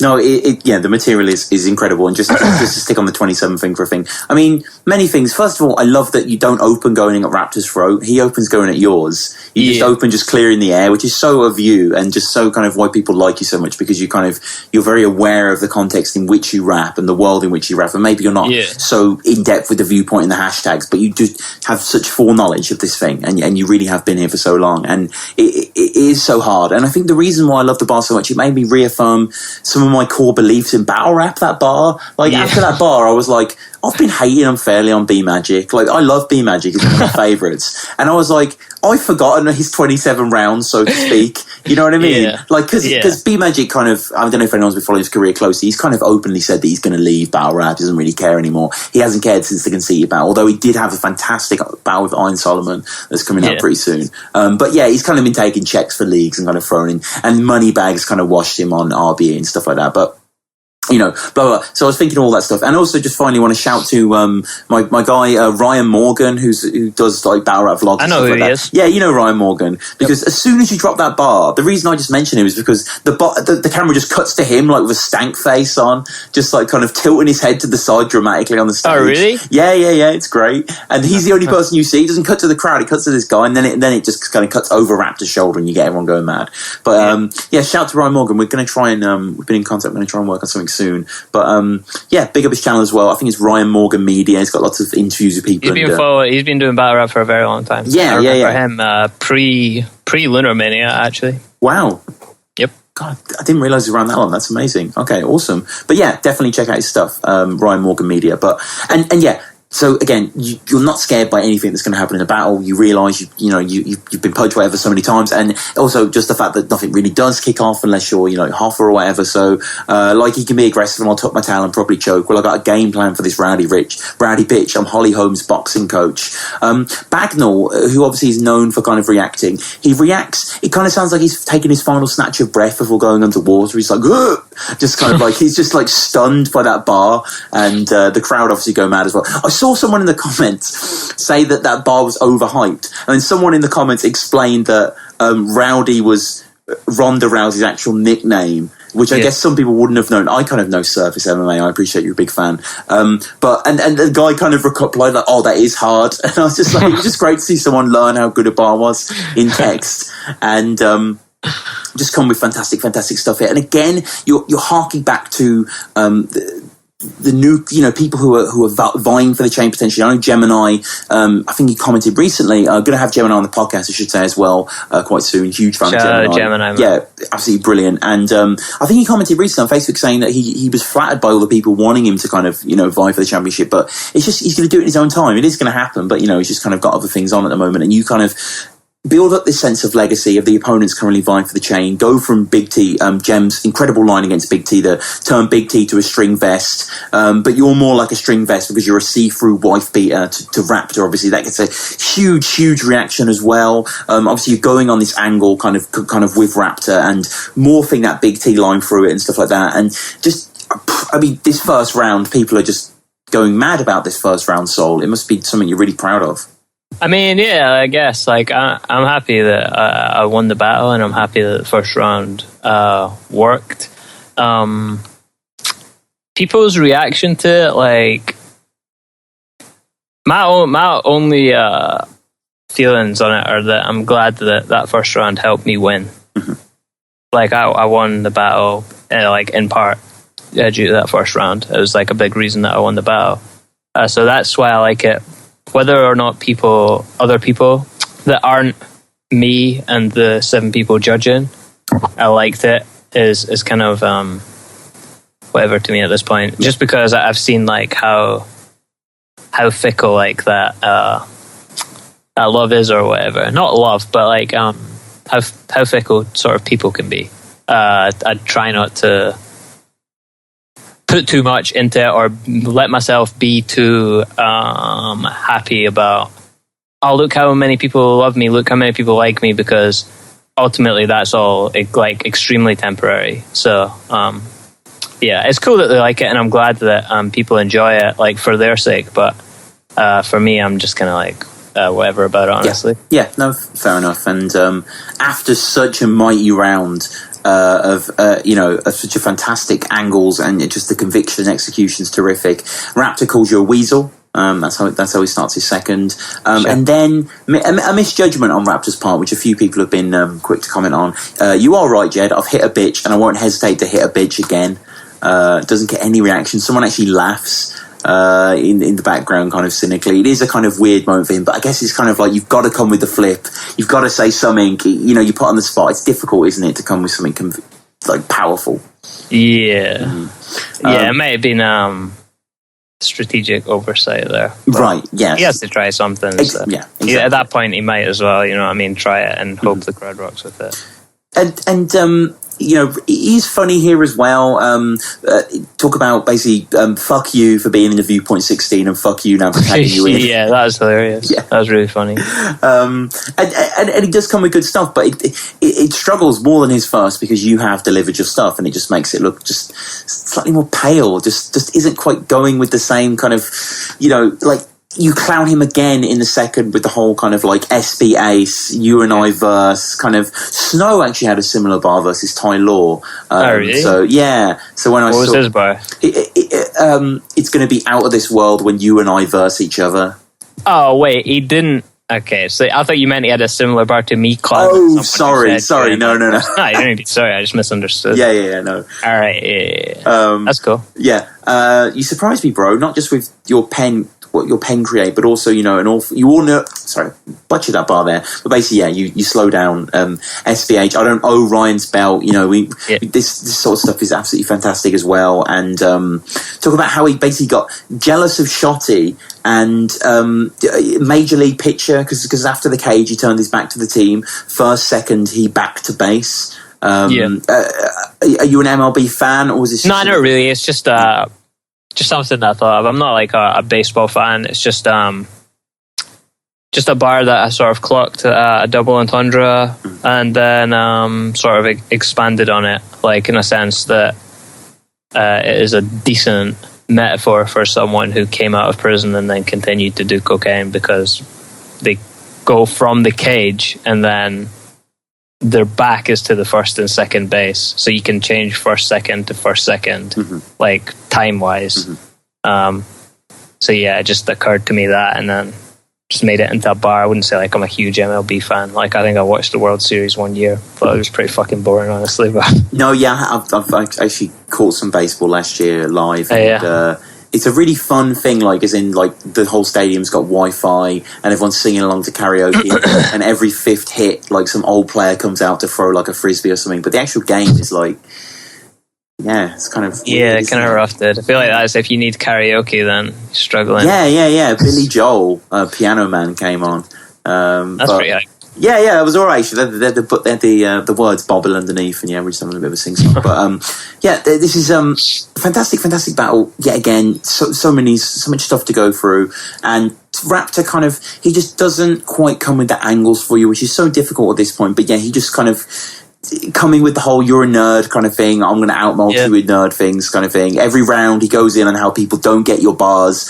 I think this is something you do half a round at best. He needs something original and approachable. See, I feel like that is the biggest mistake you made in the battle. Like, you can't say... I honestly think it's the biggest mistake that people make in a lot of battles. Like, whenever someone battles someone like me or Chilla or Tony, not even... They don't really do it against Tony for some reason, but they like me, Chilla, whatever, like some other guy that writes, I don't fucking know. Yeah. But like, they always say that people don't get our bars, and if the crowd is reacting to the bars and you're saying we don't get your bars, it's kind of, I don't know, and especially when you're saying they don't want to hear that shit, but they're reacting to it, it's sort of it's counterproductive, like, way to spend your time, because either they don't react to the bars, in which case you don't even need to address the fact they're not reacting because I'm already losing. You could just spend that time on something else. If they are reacting to the bars, then it's just a dead angle. Like, it's just dead air in your time. So it's like never, ever good to do it, because either they don't react and you win anyway, or they do react and you just the bar doesn't make sense now. So like, yeah, I feel like that's a really big like strategic mistake that people make a lot against me and Chilla and other people, I guess. Like, yeah, I completely agree. Yeah, and that's the problem. Why maybe I'm not going to be going through too much of his stuff, because it is kind of that.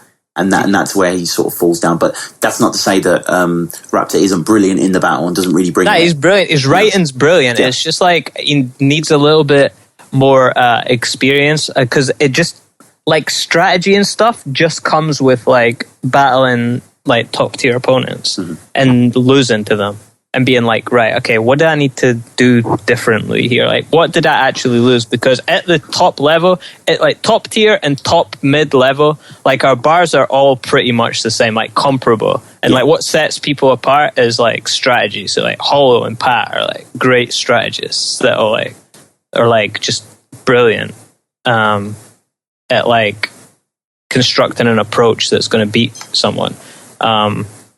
And I think it just comes down to experience, that he just got his approach wrong, but the way that he wrote his approach, you can't take like anything away from it. He wrote his angles fantastically. They were just like bad angles. No, I agree, and we'll just close up the battle with the fact that he lost to Sleepy G, which you bring up. Sleepy G, mate. Sleepy fucking G, mate. Doesn't he even rap? Isn't he the DJ? It's really funny. You're both cracking up, like, and you're just like there's just a really good atmosphere after this kind of serious battle. You're both really jovial with each other. It's great. Yeah, I think like when I was writing that bar, I was trying to think of a way to conceal the punchline, because that's one of the most important things, is like concealing your punchlines. If people know what your fourth bar is going to be by what your third bar rhymes with, then it takes a sting out of it. But with that, I was like, this is so lighthearted. I actually think it's funnier if I don't conceal it. If just everyone knows that I'm going to say DJ, like, I think it's just like funnier. So yeah, I'm glad it worked. And I'm glad he like thought it was funny as well. It's actually a cool moment in the battle. Yeah, there's a point where I think we both started knew like what the outcome was being, so we had both sort of just let our guard down. Like, I wasn't going for his throat, he wasn't like stonewalling me, like not giving me any reaction, pretending it was shit. Like, he was appreciating my shit. I was like just no sort of like venom or that, just chilling. Like, even my third round closer, I wrote with the intention to be like super, like deliver it super venomously, like Sleepy G, mate. No, not that. The closer, sorry. The thing that was like the C major thing, like, dweeb take the belt, like, I got 2 words for you fight it, behave yourself. I wanted to list all those things off like in a really like demeanor and aggressively, and then I got to that point and I was just like, fuck this, dude, like, this is just silly. Like, so yeah. But that was like a really cool moment in the battle. I'm glad you brought that up, because that was a fun one. I love that moment. And I mean, there's so much we've glossed over here, but I feel we've so many bars already, and you end up winning it pretty clearly, come up with a belt. What is the Don't Flop doing like a yearly title defense now? Do you have any idea? Maybe are we doing it at the birthday event?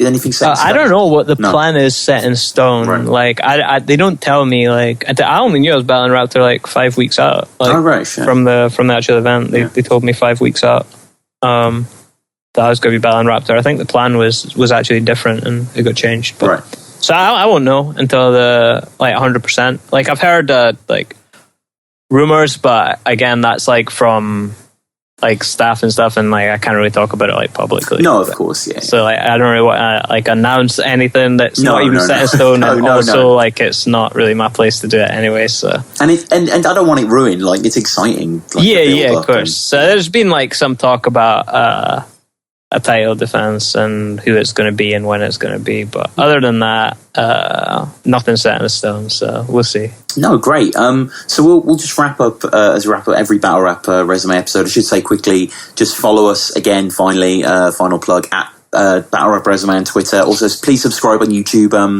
Uploading quite a few videos now, compilation videos. I've done like a sort of history of the Don't Flop title. There should be a battle up there by the time this episode gets uploaded called The Very Worst of Pedro, where I'm a huge Pedro fan, I should preface this, but just his moments that are kind of where he's hit people and ripped shirts and stuff like that. I basically made it for a friend just to show him because he was curious. Did you misspell best? Yeah, there we go. And King of the Rons, it's like Monday Fight Club. It's what I love that shit, dude. Yeah. Love them. And so that's all on there. Please subscribe to it. But just some few quick fire questions before we close out. So first one is, and I appreciate you've watched a ton of battles, so this is going to be really difficult for you, but let's just say on the spot decision rather than best ever. But King of the Dot battle, best ever, favourite, one that you're really rocking at the moment. My favourite ever King of the Dot battle is actually like fairly easy. It's Hollow and Pat is fucking King of the Dot. Alright. So fuck that. That's just a gay answer. Alright. Here's my non-gay answer is the Lopeshi and Bender versus Kid Twist and Poor Rich. Okay, cool. Yep. Okay. Great battle. And do you have a favourite URL battle? Ooh. URL in its current form or like going back to Smack DVD as well? Let's go back. Alright, my favourite Smack DVD battle is probably... It's not like my favourite back and forth battle, but it's just like for one performance, it would be Lux versus Mouse. Yeah. But shout out T-Rex versus Unkasa, which is probably my favourite for back and forth. Artie versus Murder Mook as well. Fuck, there's so many. Holy shit. But yeah, we'll go with T-Rex and Unkasa for back and forth, Lux for performance. Oh, excellent. And just two more. Your favourite musical act or one that you really like that aren't hip-hop related? Oh, fuck. That is super... That's hard. That's the hardest one. Yeah. Or there's one at the moment, a band or artist you enjoy, quite a lot. Shit, dude. Like, for an entire... Oh, fuck. That's such a hard question. All right.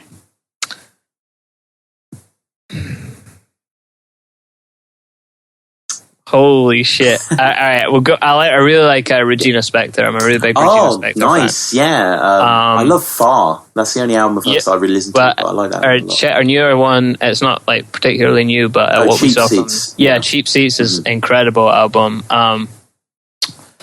Tallest Man on Earth, really fucking good. The Wall. Fuck, if I'm going to say... Oh, fuck, man. It's so difficult. You like your songwriters, then? I like singer-songwriters. The best. I like... actually a really big Killers fan. Oh, nice. Especially their new album, Battleborn. I really like it. Okay, I feel like Killers get like a lot of... got a lot of hate for some reason. I like Sam's Town. I like Sam's Town. I like everything, dude. I like everything apart from Sawdust. Oh, the sort of covers and Yeah, Sawdust is kind of like a shitty album. Right. But, I mean, I could talk to you about fucking non-hip-hop music all day. The only hip-hop I listen to these days is like Lee Scott, Action Bronson, but... Other than that, dude, I mainly listen to like non-hip-hop shit. Oh, fair enough, man. I could talk to you about that all day, but... some of time. Most people that I've asked that non-hip-hop, they've kind of struggled to think of one. So it's great that come on, man. It's like... I mean, all time, probably Cream. But if you're talking about right now, like my favorite band of all time is Cream. But of all, like for right now, like, I don't know, Regina Spektor, maybe The Killers, maybe, I don't know. Some shit like that. Oh, yeah, thanks. And maybe even a harder question, or maybe a very easy question. Finally, your favourite film? Oh, that is ridiculous, dude. I just want to add one more at the same time. Yes, Paolo Nutini as well. His latest album is incredible. Raw, Caustic Love. Caustic Love, yeah. Right. Ironically. I was going to say. Yeah, but I actually do. That is an excellent fucking album. Oh, nice. Iron Sky is, holy shit, what a song. But, yes, film. Memento is fucking probably up there. Of course.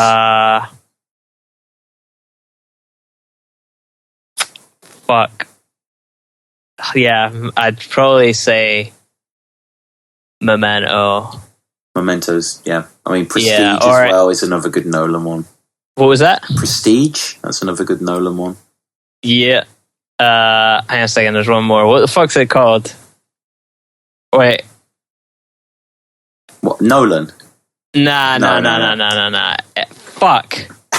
That I remember. Life is Beautiful. Oh man, Robert Benigni.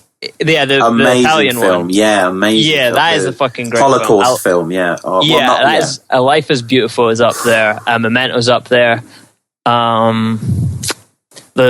All three Lord of the Rings. I feel like those are very good adaptations from book to film. They're incredible, and some of the greatest special features ever. For their time anyway. Very like one for one. There's only like a few things that they missed out, like the Tom Bombadil and Radagast stuff. They missed out Lord of the Rings, but other than that, it's reasonably one for one for such a long book and like really good achievement. Yeah, incredible. I guess the Rings films, Life is Beautiful and Memento. Good choices, man. Well, again, thank you so much. I appreciate you're not that savvy, or not savvy, but you know what I mean? You're not kind of that active social media-wise, but Soul Was Taken is how they find you. Yeah, Soul Was Taken on Twitter if you want to follow me. Don't expect too much from the old battle rap soap opera. You're not like Arsenal or something, like, you know? Nah, I'm not out here blocking people left, right, and centre, dude. I try to keep it pretty low-key, but yeah, if you want to follow me, you can follow me on there, I guess, and yeah. No, excellent. Well, finally, I'll just say thank you so much, man. Hey, man, anytime, dude. It's the most I've ever enjoyed doing a podcast. I've done like a couple of them, and this one's been the best one. Very focused on the actual art of battling rather than the superfluous stuff that surrounds it, which is what I tend to find. That's the thing. I mean, kind of on a... Rap media. Yeah. Just when I first started listening to the Dirtbag Dan show, I was like, stop not talking about battle rap. Yeah, not even like not talking about battle rap. It's more they talk about battle rap, but it's the stuff surrounding it, like the personalities and the storylines, and it's all just a little bit fake for me, honestly. Yeah. I'm kind of like because I know as well. Maybe if I wasn't like a battle rapper on the inside, I would enjoy that stuff a bit more. Like I'm as guilty as the next guy, but I fucking love like MMA drama and shit. So it's not really fair of me to like cuss people out for fucking like enjoying the battle rap drama or whatever. But I guess when you're like such an insider, like it just seems like. You can see it for how fake it really is, and shout out you for doing a podcast that is actually legitimately about battle rap. You're like the heavy hands of the battle rap world. Thank you. I don't get that reference, but I appreciate it's a podcast about MMA, but it's about technique in the fights and stuff. Oh, interesting. Okay, is Eddie Bravo been on that or? Nah, I don't think so. They had Brian Stan on it though. It was a really good one. I did listen to the Dana White episode of JRE recently. I think he was on a few of them. That was a really good episode. He's been on twice. Yeah. Those are all right, but Dana White's kind of a fucking dick. Right? Yeah. I can't. Right. Yeah. Well, that's a whole other day. But thank you, Sol, and again, thank you, everyone. We'll be back in a few weeks. Got a few people lined up. Got Heretic, Cracker, Soweto Kinch, Pamphlet. You know, got some good people in the pipeline. So thank you. All garbage. You and Cracker. Don't ban me, dude. Don't ban me. I just think that they're garbage. Come on, man. Oh, man. I don't really think they're garbage. No, you are referencing something that's going on currently. We were just talking about Don't Flop drama, and there it is. There it is. U-Ban. I secretly love it, dude. U-Ban, is that the new one? I just came up with that, but I guess that could be used. Yeah, U-Banimus. That's pretty funny, I guess. Yeah, not bad. Someone will use that against him, I'm sure. I mean, that's not even fake, though. He did get banned. Like, no, he did. I mean, it is, like, ridiculous. Like, I don't even know what the reason is. I just came on Twitter one day, and they're like, Yunan's banned. I'm like, all right, cool. I guess Yunan's banned. I think he threatened Bagnall to fight him. Come on, man. Why would you... yeah. What even... I just know that Bagnall is like...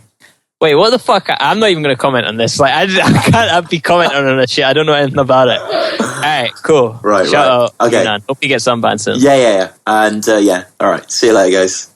All right, later, boys. Yo. I said I haven't woken up from the last dream that I woke up in a dream in. So maybe I'm still dreaming. Maybe death is an awakening to end the dream. A first year Oxford philosophy student said to me, maybe, or maybe I didn't get to sleep. Now I think about it, I don't think that I've slept in weeks tripping. I ain't on ayahuasca or LSD. In fact, the opposite is how I get down. Paint vivid images when what's on my paper comes out of my mouth. I'm out and about like Logan's Run, the chosen one. Escape carousel in a lab coat with a smoking gun. Valley on me like Odin's son. Calm as a summer breeze in dungarees. Flutter with the butter bees. Amber with the bumbleflies. Talking shop, wondering why all the little bugs' patterns differ. And why potential's how we separate the maggots with the caterpillars. Smooth as a Sioux City sarsaparilla stranger ordered. cause sometimes the bar eats you. Couldn't agree anymore, bro. I'm listening Dharma on a cassette recorder. I'm doing myself and listen, and I ain't woke up yet, but I'm already so upset, cause I know what's left. Bunch of groupies getting known off sex. Busy, crazy, wishing lazy like a Bone Thug set.